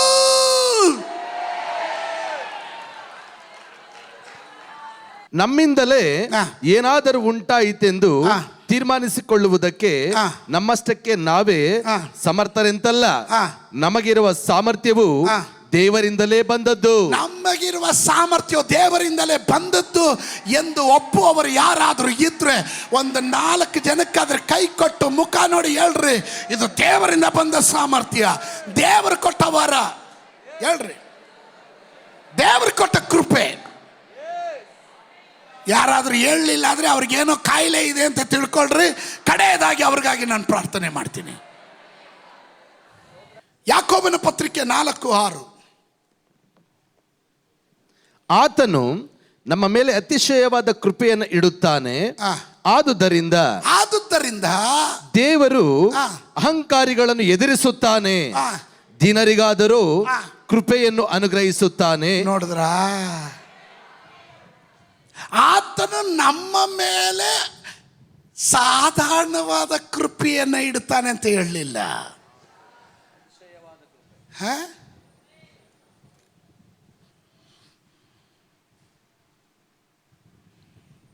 ಸಾಧಾರಣವಾದ ಕೃಪೆ ಇಡ್ತಾನೆ ಅಂತ ಹೇಳಲಿಲ್ಲ, ಅತಿಶಯವಾದ ಕೃಪೆಯನ್ನು ಇಡ್ತಾನೆ. ಅತಿಶಯವಾದ ಕೃಪೆ ಅಂದ್ರೆ ಏನ್ ಗೊತ್ತಾ?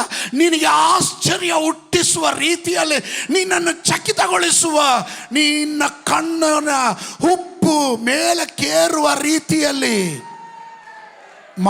ಕೊಡುವಂತ ಕೃಪೆ. Hey, my God, I am not capable for this, but how can? Yes. God is not looking for your capability. God is looking for someone availability. ಸ್ತೋತ್ರ.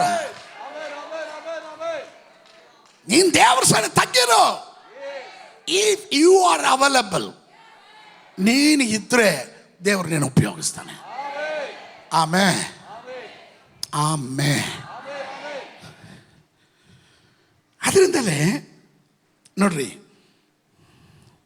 ಈ ಲೂಕನ್ ಬರೆದ ಸುವಾರ್ತೆ 18ನೇ ಅಧ್ಯಾಯ, St. Luke chapter 18 verse 13 and 14. ಆದರೆ ಆ ಸುಂಕದವನು ದೂರದಲ್ಲಿ ನಿಂತು ಆಕಾಶದ ಕಡೆ ಕಣ್ಣೆತ್ತಿ ನೋಡುವುದಕ್ಕೂ ಮನಸ್ಸಿಲ್ಲದೆ ಎದೆಯನ್ನು ಬಡ್ಕೊಳ್ಳುತ್ತಾ, ದೇವರೇ, ಪಾಪಿಯಾದ ನನ್ನನ್ನು ಕರುಣಿಸುವಂದನು, ಇವನು ನೀತಿವಂತನೆಂದು ನಿರ್ಣಯಿಸಲ್ಪಟ್ಟವನಾಗಿ ತನ್ನ ಮನೆಗೆ ಹೋದನು, ಆ ಪರಿಸಾಯನ ಅಂಥವನಾಗಿ ಹೋಗಲಿಲ್ಲ ಎಂದು ನಿಮಗೆ ಹೇಳುತ್ತೇನೆ. ತನ್ನನ್ನು ಹೆಚ್ಚಿಸಿಕೊಳ್ಳುವ ಪ್ರತಿಯೊಬ್ಬನು ತಗ್ಗಿಸಲ್ಪಡುವನು, ತನ್ನನ್ನು ತಗ್ಗಿಸಿಕೊಳ್ಳುವವನು ಹೆಚ್ಚಿಸಲ್ಪಡುವೆನು ಅಂತನು. ಈ ಸ್ಟೋರಿ ನಿಮ್ಗೆಲ್ರಿಗೂ ಗೊತ್ತಿದೆ. ಪರಿಸಾಯ ಅಂದರೆ ಯಾರು? ಮತಭಕ್ತ. ಕೆಲವರು ತುಂಬ ಓಲಿ ಅಂತಾರೆ. ಸ್ತೋತ್ರ. ಅವರೇ ಜಾಸ್ತಿ ಪೋಲಿಗಳು. Don't talk. ಓವರ್ ಆಕ್ಟಿಂಗ್ ಮಾಡ್ತವೆ. ಸ್ತೋತ್ರ. ಇದು ತಿನ್ನಿ, ನಾನು ದೇವ್ರ ಹತ್ರ ನಾನು ತೀರ್ಮಾನ ತಗೊಂಡಿದ್ದೀನಿ ತಿನ್ನಲ್ಲ ಅಂತ. ಯಾಕೆ ಮಾಡಿಕೊಂಡೆ? ಸುಮ್ಮನೆ ಸ್ಟೈಲಿಗೆ.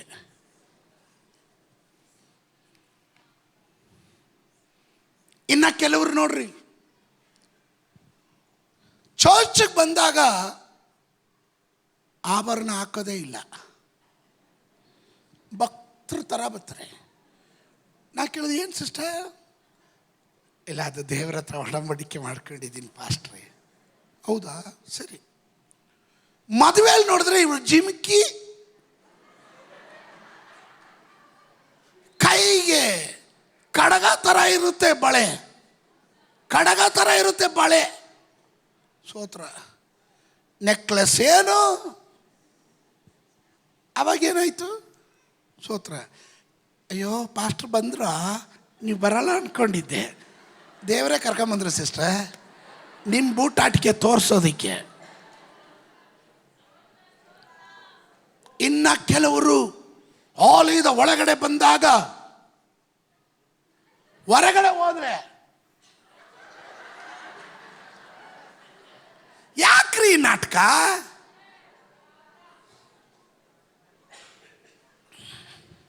ಸ್ತೋತ್ರ ಹೇಳ್ತಾ ಇದ್ದ ಸ್ತ್ರೀಯರು ಈಗ ಸ್ತೋತ್ರ ನಿಲ್ಲಿಸ್ಬಿಡ್ತಾರೆ. ಪರಿಸಾಯರು ಮತಭಕ್ತರುಗಳು, ತೋರ್ಪಡುವಿಕೆ ಭಕ್ತಿಯ ವೇಷ ಧರಿಸಿಕೊಂಡಿರುವವರು, ಅವರ ಕುರಿತು ಯೇಸು ಸ್ವಾಮಿ ಹೇಳಿದರು, ಸುಣ್ಣ ಹಚ್ಚಿದ ಸಮಾಧಿಗೆ ಸಮ ನೀವು ಅಂತ. ಹೊರಗಡೆ ಆಕ್ಟಿಂಗ್ ಮಾಡೋದಲ್ಲ, ಹೃದಯ ಶುದ್ಧಿ ಆಗಿರಲಿ. ಕಪಟ ಮಾಡಬೇಡ್ರಿ. ಕಳತನ ಮಾಡೋದು, ಸುಳ್ಳು ಹೇಳೋದು. ಅಪ್ಪ ಸುಳ್ಳು ಹೇಳ್ತಾರಂದ್ರೆ ಸತ್ಯಕ್ಕೆ ತಲೆ ಮೇಲೆ ಒಡೆದಂಗೆ ಹೇಳ್ತವೆ. ಆದರೂ ನಾನು ತುಂಬ ಏನ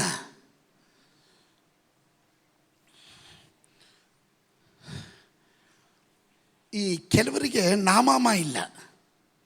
ಏನು ಪಾಸ್ಟ್ರೆ ನಾಮಾಮ? ನಾಚಿಕೆ ಮಾನ ಮರ್ಯಾದೆ ಅಂತ. ಅದನ್ನು ಶಾರ್ಟ್ ಫಾರ್ಮ್ ಹೇಳಿದೆ ನಾಮಾಮ ಅಂತ. ಇದೇನಪ್ಪ ನಾಮ ಬಿಟ್ಟು ಬಂದಿದ್ವಿ ನಾವು, ತಿರ್ಗಾ ಹಾಕದ ಇದ್ದಾರ ಅಂತ. ನಾಚಿಕೆ ಮಾನ ಮರ್ಯಾದೆ ಅಂತ ಅದು ಸ್ತೋತ್ರ. ಅದನ್ನೇ ಹೇಳ್ತಾರೆ, 3 ಬಿಟ್ಟವನು ಊರಿಗೆ ದೊಡ್ಡವನು ಅಂತ. ನಾಚಿಕೆ ಮಾನ ಮರ್ಯಾದೆ, ಇದು 3 ಬಿಟ್ಟವನು ಊರಿಗೆ ದೊಡ್ಡವನು ಅಂತ. ಸ್ವಲ್ಪ ಗಮನ ಕೊಡ್ರಿ. ಪರಿಸಾಯನು ಪ್ರಾರ್ಥನೆಗೆ ಬಂದಿದ್ದಾರೆ. ಪ್ರಾರ್ಥನೆ, ಸ್ವಾಮಿ ಅವನು ಸ್ವಯಂ ಆಗಿ ಹೊಗಳ್ಕೊತಾ ಇದ್ದಾನೆ. ನಾನು 3 ಆವರ್ತಿ ಪ್ರಾರ್ಥನೆ ಮಾಡ್ತೀನಿ, ಉಪವಾಸ ಮಾಡ್ತೀನಿ, ತೈತ್ ಸಭೆಗೆ ಕೊಡ್ತೀನಿ, ನಾನು ಎಲ್ಲ ಸೇವೆಗೂ ಹಣ ಕೊಡ್ತೀನಿ, ನಾನು ಹಂಗೆ ಹಿಂಗೆ ಅವನೇ ವರ್ಣಿಸ್ತಾನೆ.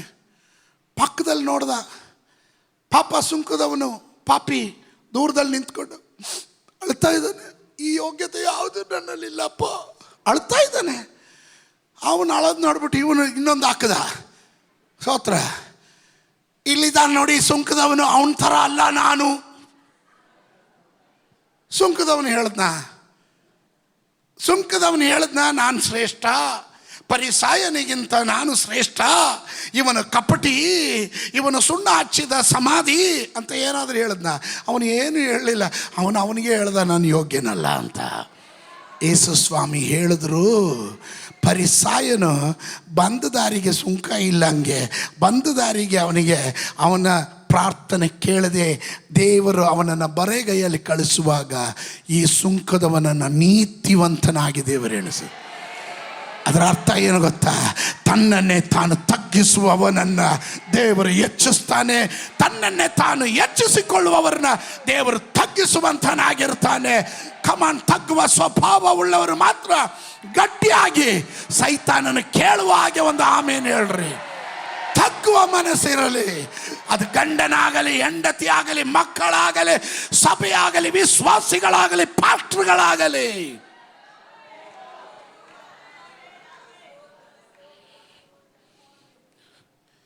ಪಾಸ್ಟ್ರ್ ಇವತ್ತು ತಗ್ಗುವ ಮೆಸೇಜ್ ತಗೊಂಡಿದ್ದಾರೆ, ಅದರಿಂದ ನಾಳೆಯಿಂದ ನನ್ನೊಂದು ಬೈಯಲ್ಲ ಅನ್ಕೊಂಬೇಡ್ರಿ.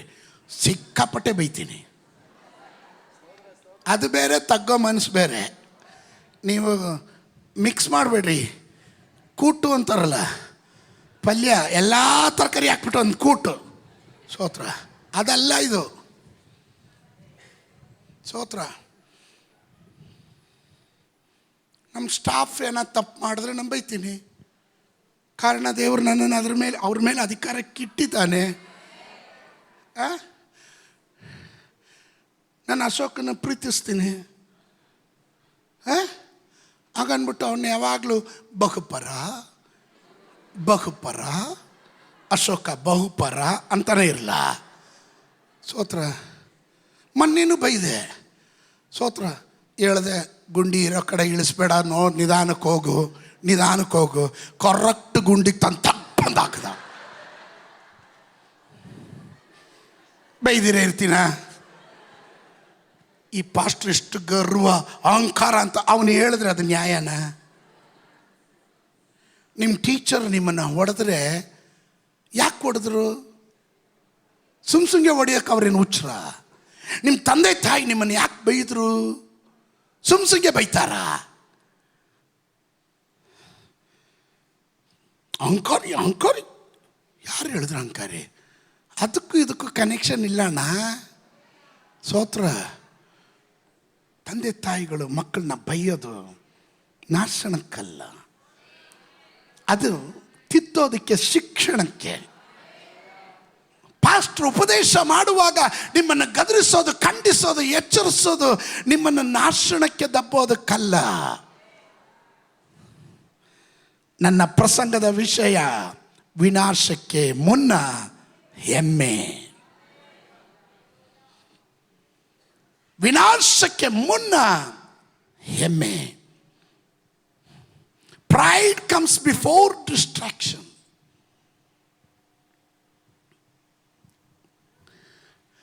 ನೀತಿವಂತನಾಗಿ ಆ ಸುಂಕದವನು ಹೋದ. ಜ್ಞಾನೋಕ್ತಿಗಳ ಪುಸ್ತಕ 3ನೇ ಅಧ್ಯಾಯ, ಪ್ರಾವರ್ಬ್ಸ್ ಚಾಪ್ಟರ್ 3 ವರ್ಸ್ 5 and 6. ಸ್ವಬುದ್ಧಿಯನ್ನೇ ಆಧಾರ ಮಾಡಿಕೊಳ್ಳದೆ ಪೂರ್ಣ ಮನಸ್ಸಿನಿಂದ ಯೆಹೋವನಲ್ಲಿ ಭರವಸೆ ಇಡ್ರಿ. ಪ್ರೈಡ್ ಆಲ್ವೇಸ್ ಸ್ವಬುದ್ಧಿಯನ್ನು ಅವಲಂಬಿತವಾಗಿರುತ್ತೆ. ಒಬ್ಬ ಮನುಷ್ಯನ ಹೃದಯದಲ್ಲಿ ಅಹಂಕಾರ ಬಂದರೆ ಅವನ ಸ್ವಬುದ್ಧಿಗೆ ಒಳಪಡ್ತಾನೆ. ಯಾರ ಮಾತು ಕೇಳಲ್ಲ. ಕೇಳೋದು ಯಾರು ಗೊತ್ತಾ? ಯಾರ ಮಾತು ಕೇಳೋದು ಗೊತ್ತಾ? ಇವನ ಥರನೇ, ಇವಳ ಥರನೇ ವಿನಾಶಕ್ಕೆ ಹೋಗುವವ್ರ ಮಾತನ್ನೇ ಕೇಳೋದು. ಸ್ತೋತ್ರ. ಎಣ್ಣೆ ಸೀಗೆಕಾಯಿ ಎರಡು ಒಟ್ಟಿಗೆ ಹೋಗುತ್ತಾ? ಹೋಗುತ್ತಾ? ಯಾಕೆ? ಎಣ್ಣೆ ಜಿಡ್ಡು, ಸೀಗೆಕಾಯಿ ಜಿಡ್ಡು ತೆಗಿಯೋದು, ಇದು ಎರಡು ಒಟ್ಟಿಗೆ ಹೋಗಲ್ಲ. ಸ್ತೋತ್ರ. ಕೆಲವರು ಸ್ವಭಾವ ತಿದ್ದೋದಕ್ಕೆ ಒಳ್ಳೆಯವರ ಸಹವಾಸ ಬೇಕು, ಆದರೆ ಇವರು ಒಳ್ಳೆಯವ್ರ ಸಹವಾಸ ಮಾಡಲ್ಲ. ಯಾಕಂದ್ರೆ ಬೋರ್ ಹೊಡಿಯುತ್ತೆ ಅವ್ರಿಗೆ. ಅವ್ರಿಗೆ ಅಲ್ಲಿ ಬೋರ್ ಹೊಡಿಯುತ್ತೆ, ಇವ್ರಿಗೆ ಇಲ್ಲಿ ಬೋರ್ ಹೊಡಿಯುತ್ತೆ. ಕೆಲವರಿಗೆ ಮಾನವೆನಿಸುವುದು, ಮತ್ತೆ ಕೆಲವರಿಗೆ ಲಜ್ಜೆ. ಲಜ್ಜೆ ಎನಿಸುವುದು ಕೆಲವರಿಗೆ ಮಾನ. ಸ್ತೋತ್ರ.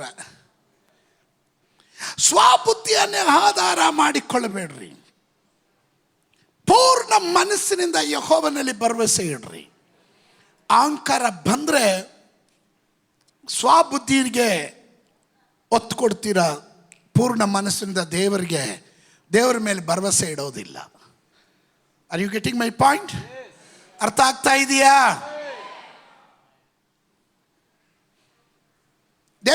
ಹೇಳ್ತಾರೆ ದೇವರು, ಸುಮ್ಗಿರ್ರಿ. ಆ ಪ್ರವಾದಿ ಅಂತ, ಪ್ರವಾದಿ. ಪಾಸ್ಟ್ರ ಯಾವ ಪಾಸ್ಟ್ರು? ನಮಗಿದ್ದಾರ? ನಮ್ಗೆ ಗೊತ್ತಲ್ಲ. ಅಹಂಕಾರ ಒಳಗಡೆ ಹತ್ತಿದೆ. ಮುಂಚೆ ವಿಶ್ವಾಸಿಗಳು ಕಾಲಲ್ಲಿ ತೋರಿಸಿದ್ರೆ ಕೈ ಮುಕ್ಕೊಂಡು ಮಾಡ್ತಾ ಇದ್ವು. ಈ ಕೈ ಮುಗಿದು ಕೇಳಿದ್ರು ಪಾಸ್ಟ್ರಿಗೆ ಚಳ್ಳೆ ಹಣ್ಣು ತಿನ್ನಿಸ್ತವೆ. ಪಾಸ್ಟರ್ ಹಂಗೇನಿಲ್ಲ ಪಾಸ್ಟರ್, ಆಯ್ತು ಈಗ ನೀವು ಹೋಗಿ ಪಾಸ್ಟರ್, ಬಂದ್ಬಿಡ್ತೀನಿ. ಮಸಿ ಹಾಕಿ ಹುಡುಕಿದ್ರು ಆ ಪರಿಸರದಲ್ಲಿ ಇವನು ಕಾಣಲ್ಲ.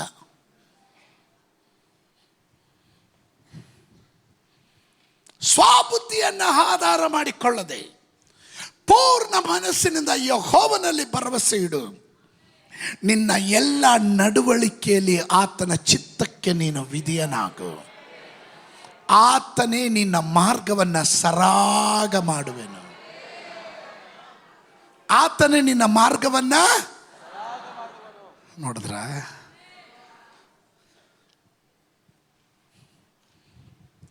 ಸೆಲ್ಫ್, ನಾನು, ದುರಹಂಕಾರ. ಈ ನಾನು ಅಂತ ಮೆರಿತಾರೆ ನೋಡ್ರಿ, ಅವ್ರಿಗೆ ಆಯುಸ್ ಭಾಳ ಕಡಿಮೆ. ಅವ್ರಿಗೆ ಆಯುಸ್ಸು ಭಾಳ ಕಡಿಮೆ.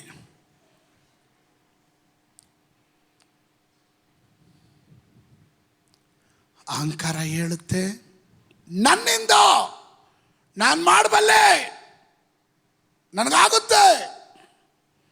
ಆದರೆ ತಗ್ಗುವ ಮನಸ್ಸುಳ್ಳವನು ಹೇಳ್ತಾನೆ, ನನ್ನಿಂದ ಆಗಲ್ಲ, ದೇವರ ಕೃಪೆಯಿಂದ. ನಾನು ಮಾಡಲಿಕ್ಕೆ ಪ್ರಯತ್ನ ಮಾಡ್ತೀನಿ. ಅಹಂಕಾರ ಒಬ್ಬ ಮನುಷ್ಯನ ಜೀವನದಲ್ಲಿ ಬಂದರೆ ದೇವರನ್ನ ಅವನ ಜೀವನದ ಕೇಂದ್ರ ಸ್ಥಾನದಿಂದ ತೆಗೆದಾಕ್ಬಿಡುತ್ತೆ. Pride removes God from the centre. ಅಹಂಕಾರವು ಒಬ್ಬ ಮನುಷ್ಯನ ಒಳಗಡೆ ಬಂದರೆ ಅವನ ಜೀವನದಲ್ಲಿ ದೇವರನ್ನ ಪ್ರಧಾನ ಸ್ಥಾನದಿಂದ, ಕೇಂದ್ರ ಸ್ಥಾನದಿಂದ ತೆಗೆದಾಕ್ಬಿಡುತ್ತೆ. ಅಲ್ಲಿ ದೇವರಿಗೆ ಬೆಲೆ ಇಲ್ಲ, ನಾನು ಎಂಬುದು ಮೆರೆಯುತ್ತೆ. ನಾನು ನಾನು ಎಂದು ಮೆರಿಬಾರ್ದು.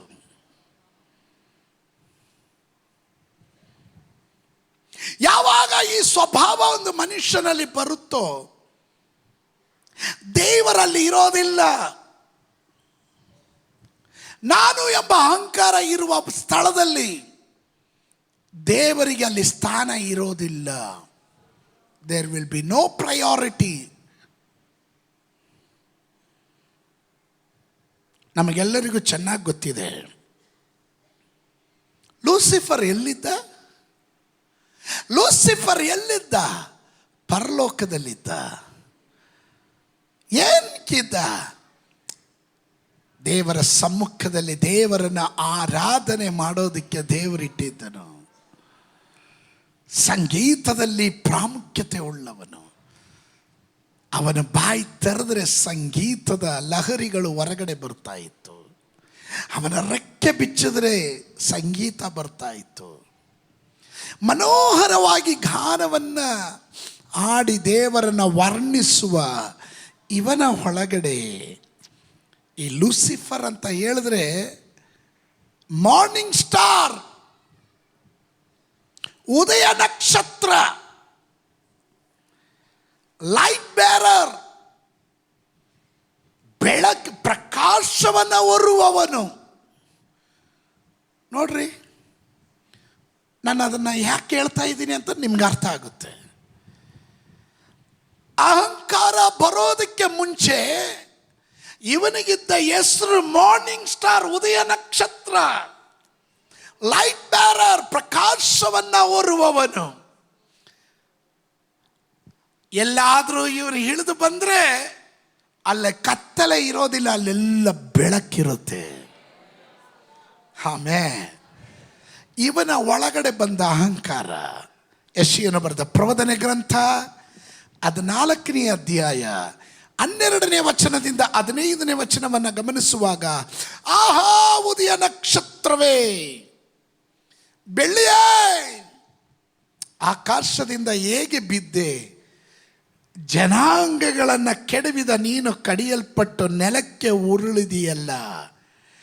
ನೀನು ನಿನ್ನ ಮನಸ್ಸಿನಲ್ಲಿ ನಾನು ಆಕಾಶಕ್ಕೆ ಹತ್ತಿ ಉತ್ತರ ದಿಕ್ಕಿನ ಕಟ್ಟ ಕಡೆಯೇ ಇರುವ ಸುರಗಣ ಪರ್ವತದಲ್ಲಿ ನನ್ನ ಸಿಂಹಾಸನವನ್ನು ದೇವರ ನಕ್ಷತ್ರಗಳಿಗಿಂತ ಮೇಲೆ ಏರಿ ಆಸೀನನಾಗುವೆನು. ಉನ್ನತ ಮೇಘಮಂಡಲದ ಮೇಲೆ ಏರಿ ಉನ್ನತೋನ್ನತನಿಗೆ ಸರಿ ಸಮಾನನಾಗುವೆನೆಂದು ಅಂದುಕೊಂಡಿಯಲ್ಲ. ಆದರೆ ನೀನು ಪಾತಾಳಕ್ಕೆ, ಅಧೋಲೋಕದ ಅಗಾಧ ಸ್ಥಳಗಳಿಗೆ ತಳ್ಳಲ್ಪಡುತ್ತಿದ್ದಿ. ಲೂಸಿಫರ್ ಹೇಳಿದಂಥ ಮಾತಿನಲ್ಲಿ ಇಂಗ್ಲೀಷ್ನಲ್ಲಿ, ಆಂಗ್ಲ ಭಾಷೆಯನ್ನು ನೀವು ಪರೀಕ್ಷೆ ಮಾಡಿದ್ರೆ ಅಲ್ಲಿ 5 ವಿಲ್ಸ್, 5 ಕಡೆ ಐ ವಿಲ್ ಅಂತಾನೆ. ಅಂದರೆ ನಾನು ನಾನು ನಾನು ಅಂದಾಗ the moment when he says I will replace God's will, ದೇವರ ಚಿತ್ತವನ್ನ ತೊರೆದು ತನ್ನ ಚಿತ್ತದಂತೆ ನಡೆಯೋದು.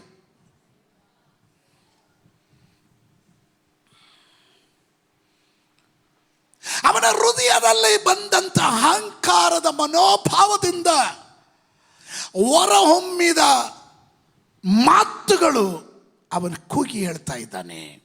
ಏನು? I will ascend into heaven. ನಾನು ಆಕಾಶಕ್ಕೆ ಹತ್ತಿ ನಾನು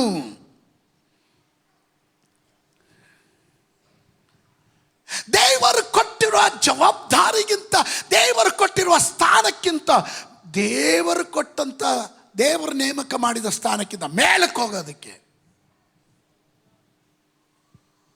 2, I will exalt my throne above the stars of God. ಉತ್ತರ ದಿಕ್ಕಿನ ಕಟ್ಟ ಕಡೆ ಇರುವ ಸುರಗಣ ಪರ್ವತದಲ್ಲಿ ನನ್ನ ಸಿಂಹಾಸನವನ್ನ ದೇವರ ನಕ್ಷತ್ರಗಳಿಗಿಂತ ಮೇಲೆ, ದೇವರ ನಕ್ಷತ್ರಗಳಿಗಿಂತ ಮೇಲೆ. ಆಮೆನ್. ದೇವರು ಸರ್ವಾಧಿಕಾರಿ, ದೇವರು ಸರ್ವಾಧಿಪತಿ. ಅವನೇ ಆಲ್ಫಾ, ಅವನೇ ಒಮೇಗಾ. ಅವನಿಂದಲೇ ಸಮಸ್ತವು, ಅವನಿಲ್ಲದೆ ಏನು ಉಂಟಾಗಲಿಲ್ಲ. Are you with me?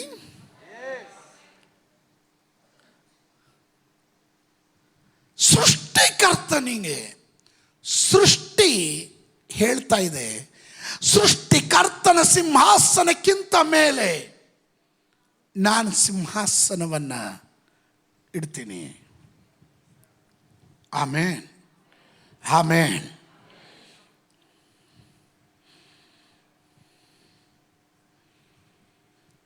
I will sit on the mount of the congregation. ಆಸುರಗಣ ಪರ್ವತದಲ್ಲಿ ನಾನು ಕುಳಿತುಕೊಳ್ತೀನಿ. ಅಂದರೆ ದೇವರು ಎಲ್ಲಿ ಅಧಿಕಾರ ಚಲಾಯಿಸೋದಕ್ಕಿದ್ದಾನೋ ಆ ಸ್ಥಳದಲ್ಲಿ ದೇವರನ್ನ ರೀಪ್ಲೇಸ್ ಮಾಡಿ ದೇವರ ಸ್ಥಳದಲ್ಲಿ ಇವನು ಕುತ್ಕೋತೀನಿ ಅಂತಾನೆ. I will 4, I will ascend above the heights of the clouds. ಮೇಘಮಂಡಲದ ಮೇಲೆ ಏರಿ ಉನ್ನತೋನ್ನತನಿಗೆ ಸರಿ ಸಮಾನನಾಗುವೆನು. ದೇವರಿಗೆ ಸಮಾನನಾದವನು ಯಾರಾದ್ರೂ ಇದ್ದಾರೋ? ಇವತ್ತು ಆಡುವಾಗ ದೀಪಕ್ ಕೇಳ್ದ, ನಿನಗೆ ಸಮಾನ ಯಾರು ಅಲ್ವಾ? It's all confirmation for my message. The moment ಲೂಸಿಫರ್ನ ಮನಸ್ಸಿನಲ್ಲಿ, ನೋಡ್ರಿ ವಿಶ್ವಾಸಿಗಳು ಇದನ್ನು ಗಮನದಲ್ಲಿ ಇಟ್ಕೊಳ್ಬೇಕು, ದೇವರಿಗೆ ಕೊಡಬೇಕಾದ ಸ್ಥಾನದಲ್ಲಿ ನೀವು ಏನಾದರೂ ಕಿಂಚಿತ್ ಕೈ ಹಾಕಿದ್ರೆ ಅದು ನಿಮ್ಮ ಪತನಕ್ಕೆ ನಾಂದಿ ಆಡುತ್ತೆ.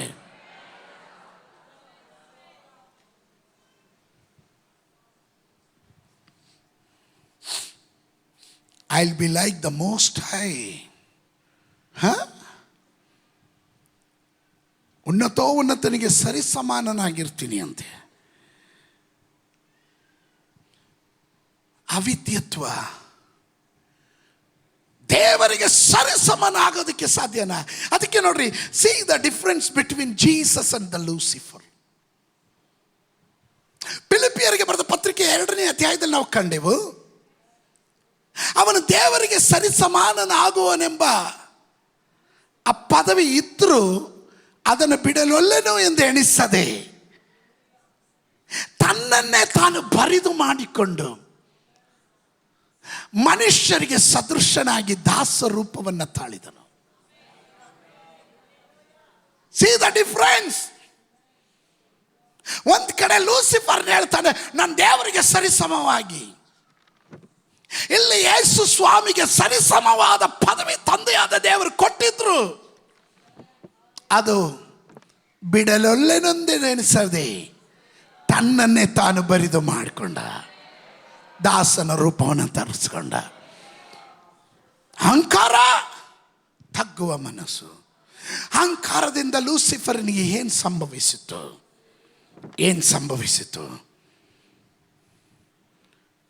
ಸತ್ಯವೇದ ಗ್ರಂಥದಲ್ಲಿ ಯೇಸು ಸ್ವಾಮಿ ತನ್ನ ಶಿಷ್ಯರನ್ನ 70 ಜನರನ್ನು ಕಳಿಸ್ತಾನೆ, ಇಬ್ಬರಿಬ್ಬರಾಗಿ ಹೋಗ್ರಿ ಸೇವೆಗೆ ಅಂತ. ಆ ಸಮಯದಲ್ಲಿ ಅವನು ಒಂದು ದರ್ಶನ ಕಾಣ್ತಾನೆ. ಲೂಕ 10:18 ಆತನ ಅವರಿಗೆ ಸೈತಾನನು ಸಿಡಿಲಿನಂತೆ ಆಕಾಶದಿಂದ ಬೀಳುವುದನ್ನು ಕಂಡೆನು. ಸಿಡಿಲಿನಂತೆ ಬೀಳೋದನ್ನು ಕಂಡೆನು. ಆಮೇನ್. ನೀವು ಯೆಹೆಜ್ಕೇಲನ ಪುಸ್ತಕ 28ನೇ ಅಧ್ಯಾಯ 12ರಿಂದ 17ರವರೆಗೂ ಓದಿದ್ರೆ ಅಲ್ಲೂ ಇವನ ಕುರಿತು ಇವನ ಮನಸ್ಸಿನಲ್ಲಿ ಒಪ್ಕೊಂಡಿದ್ದ ರೀತಿ ಎಲ್ಲವನ್ನ ನೀವು ಗಮನಿಸ್ಬೋದು. ಸ್ವಲ್ಪ ಯೋಚನೆ ಮಾಡ್ರಿ. ಫಲಿತಾಂಶ ಏನಾಯಿತು? ದೇವರಿಗೆ ಸರಿಸಮಾನನಾಗಿ ಸುರಗಣ ಪರ್ವತದಲ್ಲಿ ಸಿಂಹಾಸನವನ್ನು ಇಟ್ಟು ದೇವರಿಗಿಂತ ದೊಡ್ಡವನೆಂದು ಎಣಿಸ್ಕೊಳ್ಳೋಕೆ ಹೋದವನು ತನ್ನ ಮನಸ್ಸಿನಲ್ಲಿ ಏನೆಲ್ಲ ಪ್ಲಾನ್ ಮಾಡಿಕೊಂಡು ಅವನನ್ನು ದೇವರು ಒತ್ತು ಕೆಳಗಡೆ ದೊಬ್ಬಿದನು. ಉಬ್ಬಿನಿಂದ ದುಬ್ಬು, ಅಹಂಕಾರ ಬಂತು, ಒತ್ತು ಕೆಳಗಡೆ ಹಾಕಿದ್ರು. ಈ ಬಿಕಮಿಂಗ್ ಎ ಸೈಟನ್. ಅವನು ಸೈತಾನನಾದನು. ಈಗ ಅವನಿಗೆ ಹೆಸರೇನು? ಉದಯ ನಕ್ಷತ್ರ ಅಲ್ಲ, ಅಂಧಕಾರದ ಪ್ರಭು, the light bearer. Now is a spirit of darkness. ನಿನ್ನ ದೈವ ಕೃಪೆಯಲ್ಲಿ ಇರೋವರೆಗೂ ನೀನು ಪ್ರಕಾಶವಾಗಿರ್ತೀಯ. ಅಹಂಕಾರ ನಿನ್ನ ಒಳಗಡೆ ಬಂದ್ರೆ ನಿನ್ನ ಕೆಳಗಡೆ ಬೀಳ್ತೀಯ, ಬಿದ್ದರೆ ನಿನ್ನ ಒಳಗಡೆ ಕತ್ತಲೆ ಕವಿಯುತ್ತೆ. Are you with me? ನಿನ್ನ ಜೊತೆ ಇದ್ದೀರಾ? ಪಕ್ಕದಲ್ಲಿರೋರು ಕೈ ಕೊಟ್ಟು ಹೇಳ್ರಿ, ಏನಾದರೂ ಅರ್ಥ ಆಗ್ತಿದೆಯಾ ಕೇಳ್ರಿ ಅವ್ರಿಗೆ. ಈ ಅಹಂಕಾರ ಆರಂಭವಾಗಿದೆ ಅಲ್ಲಿ, ಅದು ಭೂಮಿಗೆ ಬರೋಕ್ಕೆ ಮುಂಚೆ ಆರಂಭವಾಗಿದೆ ಅಲ್ಲಿ. ಅಲ್ಲಿಂದಾನೆ ಸ್ಟಾರ್ಟ್ ಆಯಿತು ನೋಡ್ರಿ ಎಲ್ಲ. Pride began in heaven before it entered the earth. ಭೂಮಿಗೆ ಬರೋಕ್ಕೆ ಮುಂಚೆನೆ ಹಳೇ ಒಬ್ಬ ತತ್ವಜ್ಞಾನಿ, ಆತ ಒಂದು ಕ್ರಿಶ್ಚಿಯನ್ ಥಿಯಾಲಜಿನ್, ಚರಿತ್ರೆಯನ್ನು ಚೆನ್ನಾಗಿ ಅರ್ಥ ಕುಡಿದಂಥ ಒಬ್ಬ ಮನುಷ್ಯ. ನಾರ್ತ್ ಆಫ್ರಿಕಾದವನು, ಉತ್ತರ ಆಫ್ರಿಕಾ ದೇಶದ. ಅವರ ಹೆಸರು ಅಗಸ್ಟಿನ್ ಅಂತ. ಅವರೊಂದು ಕೋಟ್ ನನಗೆ ಭಾಳ ಇಷ್ಟ ಆಯಿತು. ಅವ್ರು ಹೇಳಿದ್ದಾರೆ, pride turned on angel into devil. ಅಹಂಕಾರ ಒಂದು ದೂತನನ್ನು ಭೂತನಾಗಿ ಮಾಡಿತು. ಅರ್ಥ ಆಗ್ತಿದೆಯಾ? ಅಹಂಕಾರ ದೇವದೂತನನ್ನ ದುರ್ಭೂತನಾಗಿ ಮಾಡ್ತು. ಆದರೆ ತಗ್ಗುವ ಮನಸ್ಸು ಪಾಪಿಯನ್ನ ಸಂತನಾಗಿ ಮಾಡ್ತು ಅಂತ. Humility makes sinners into saints. ತಗ್ಗುವ ಮನಸ್ಸು ಪಾಪಿಯನ್ನ ಸಂತನಾಗಿ ಪರಿವರ್ತಿಸ್ತು. ತಗ್ಗುವ ಮನಸ್ಸು ಯಾರಿಗಿದೆಯೋ ಅವರನ್ನ ದೇವರು ಮೆಚ್ಚುವಂತನಾಗಿರ್ತಾನೆ. Hallelujah, hallelujah. ಜ್ಞಾನೋಕ್ತಿಗಳು 16-18 ನಾವು ಕಂಡೆವು. ಗರ್ವದಿಂದ ಭಂಗ, ಒಬ್ಬಿನಿಂದ ದೊಬ್ಬು. ಅಹಂಕಾರ ಸದಾಕಾಲ ಆಳ್ವಿಕೆ ಮಾಡೋದಕ್ಕೆ ದೇವರು ಬಿಡೋದಿಲ್ಲ, ದೇವರು ಒಪ್ಪೋದೂ ಇಲ್ಲ. God never allows pride to stand forever. ಕೆಲವರು ಚಿಂತೆ ಮಾಡ್ತಾರೆ, ಅಹಂಕಾರ ಎಲ್ಲ ಕಾಲದಲ್ಲಿ ನಾನು ಮೆರೆದು ಬಿಡುವುದು ಅಂತ. ಅಣ್ಣ ತಪ್ಪು ಕಣಪ್ಪ, ಬೇಡ.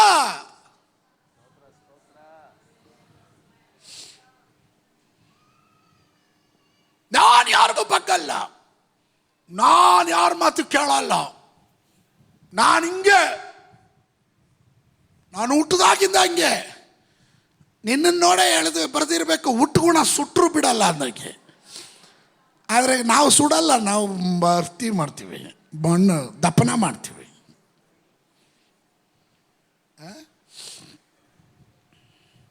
ಅದಕ್ಕೆ ನಿನ್ನ ಬದಲಾವಣೆ ಆಗು ಅಂತ ಹೇಳ್ತಾ ಇರೋದು.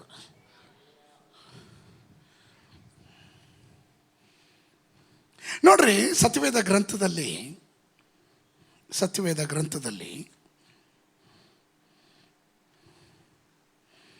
ನೆಬೂಕದ್ನೆಚ್ಚರೆಂಬ ಅರಸನಿದ್ದನು. ಆ ಕಾಲದಲ್ಲಿ ಬಾಬೇಲ್ ಅಂದರೆ ಸೂಪರ್ ಪವರ್. ಇವತ್ತು ಅಮೇರಿಕವನ್ನು ನಾವೆಲ್ಲರೂ ಕರೆಯೋದೇನು ಗೊತ್ತಾ?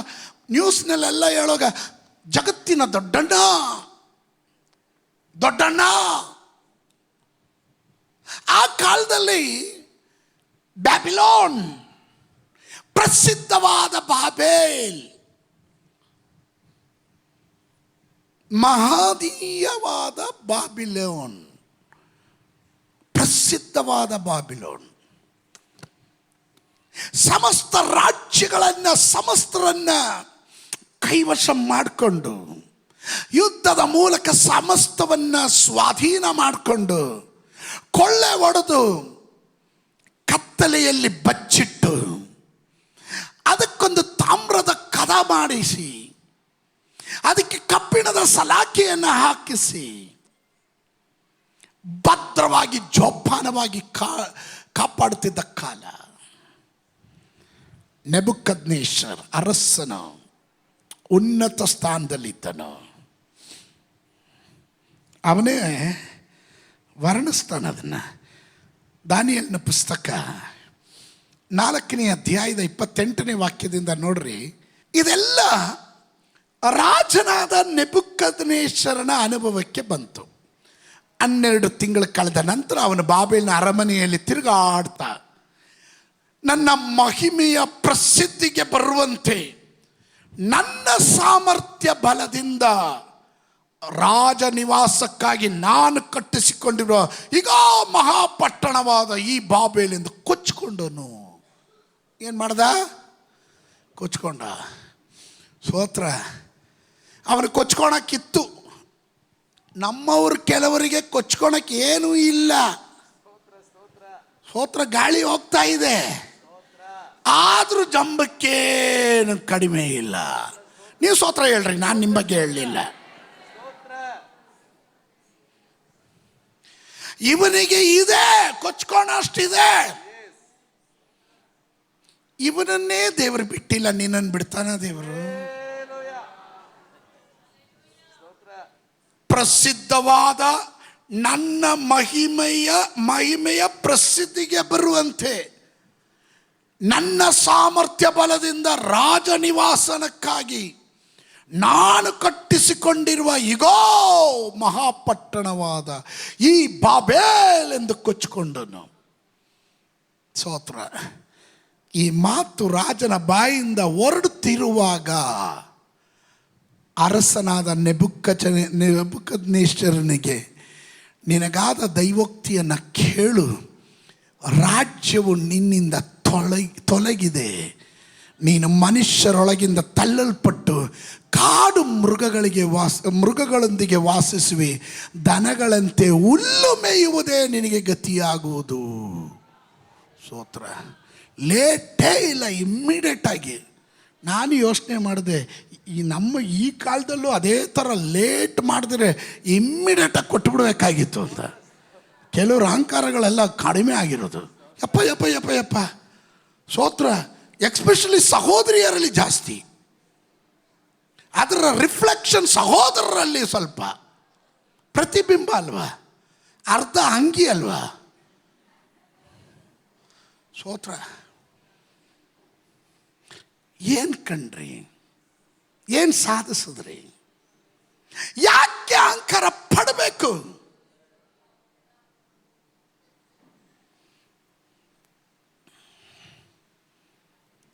ನಾನು ಹೇಳುತ್ತಾ ಇರೋದು ನಿಮ್ಗೆ ಅರ್ಥ ಆಗ್ತಾ ಇದೆಯಾ?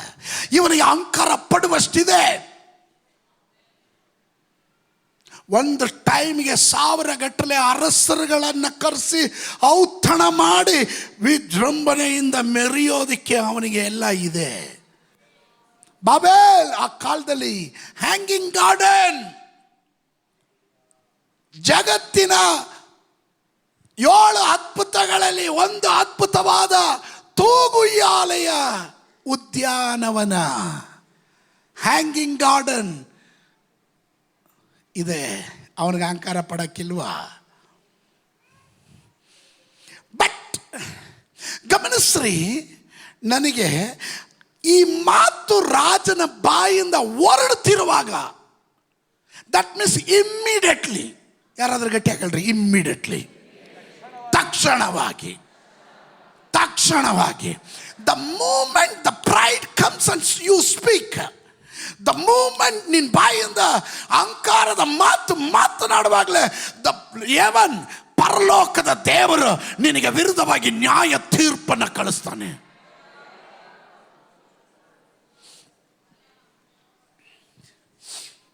ಯಾವಾಗ ಅಹಂಕಾರ ಮನುಷ್ಯನ ಒಳಗಡೆ ಬರುತ್ತೋ ದೇವರ ನ್ಯಾಯ ತೀರ್ಪು ಮುಯಿ ತೀರಿಸೋದು ಇಮ್ಮಿಡಿಯೇಟ್ ಆಗಿ ಹೊರಡುತ್ತೆ. ಅರಸನಾದ ನೆಬೂಕದ್ನೆಚ್ಚರನೇ, ರಾಜ್ಯವು ನಿನ್ನಿಂದ ತೊಲಗಿದೆ, ನೀನು ಮನುಷ್ಯರೊಳಗಿಂದ ತಾಳಲ್ಪಟ್ಟೆ. ಅಂದರೆ ನೀನು ಮನುಷ್ಯತ್ವದಲ್ಲಿ ಬದುಕೋಕ್ಕೆ ಯೋಗ್ಯನಲ್ಲ ಅಂತ. ಹೋಗೋ ಅಹಂಕಾರಿ, ದುರಹಂಕಾರಿಗಳನ್ನ ಎಲ್ಲ ಹಾಕ್ತಾರೆ ಗೊತ್ತಾ? ಕಾಡು ಮೃಗಗಳ ಸಂಗಡ ಹೋಗಿ ಕಾಡಲ್ಲಿ ಬಿದ್ದಿರೋ, ಉಳ್ತೀನಿ ನೀನು. ನಾನು ನಿಮಗೆ ಹೇಳಲಿಲ್ಲ ರೀ, ನೆಬೂಕದ್ನೆಚ್ಚರ ವಿಷಯ ಹೇಳ್ತಾ ಇದ್ದೀನಿ. ಬಿಡ್ರಿ ಅಹಂಕಾರ, ಬೇಡ ಮಾತಾಡಿ ಅಹಂಕಾರದ ಮಾತು.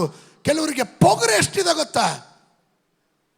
ಪಾಸ್ಟ್ರಿಗೆ ಗೌರವ ಕೊಡದೇ ಇರುವ ಯೌವನಸ್ಥನೇ, ಪಾಸ್ಟ್ರಿಗೆ ಗೌರವ ಕೊಡದೇ ಇರುವ ಯೌವನಸ್ಥಳೆ, ಹಿರಿಯರಿಗೆ ಮರ್ಯಾದೆ ಕೊಡದೇ ಇರುವವರು, ದುರಹಂಕಾರದಲ್ಲಿ ಮೆರೆಯುವವರು, ಹಣದ ದರ್ಪ, ಸ್ಥಾನದ ದರ್ಪ, ಮನೆ ಆಯಿತು, ಕಾರ್ ಆಯಿತು, ಬಂಗ್ಲೆ ಆಯಿತು, ಒಳ್ಳೆ ಬಿಸ್ನೆಸ್ ಆಯಿತು, ಕೆಲಸ ಆಯಿತು, ಲೈಫ್ ಸೆಟ್ಲ್ ಆಯಿತು, ಇನ್ನು I don't care anybody, you will be punished.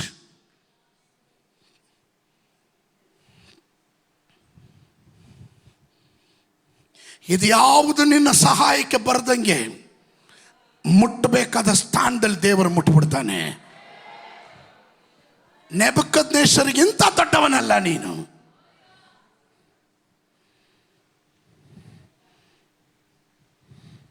ಅವನ ಸಿಂಹಾಸನ ಹೋಯ್ತು, ರಾಜ್ಯ ಹೋಯ್ತು, ಅವನ ಘನತೆ ಹೋಯ್ತು, ಗೌರವ ಹೋಯ್ತು. ಅವನು ಯಾವಾಗ ತಿರುಗಾ ದೇವರ ಸನ್ನಿಧಾನದಲ್ಲಿ ದೇವರ ಮುಖ ನೋಡಿ ತಗ್ಗಿಸಿ ಬಂದು ಮತ್ತೆ ಅವನ ರಾಜ್ಯವನ್ನು ದೇವರು ಅವನ ಕೈಗೆ ಒಪ್ಪಿಸ್ತಾರೆ. God can restore the humble, but he resists the proud. ಅವನ ಅಹಂಕಾರಿಗಳನ್ನು ವಿರೋಧಿಸ್ತಾನೆ, ದೀನರಿಗೆ ದಯೆ ತೋರಿಸ್ತಾನೆ.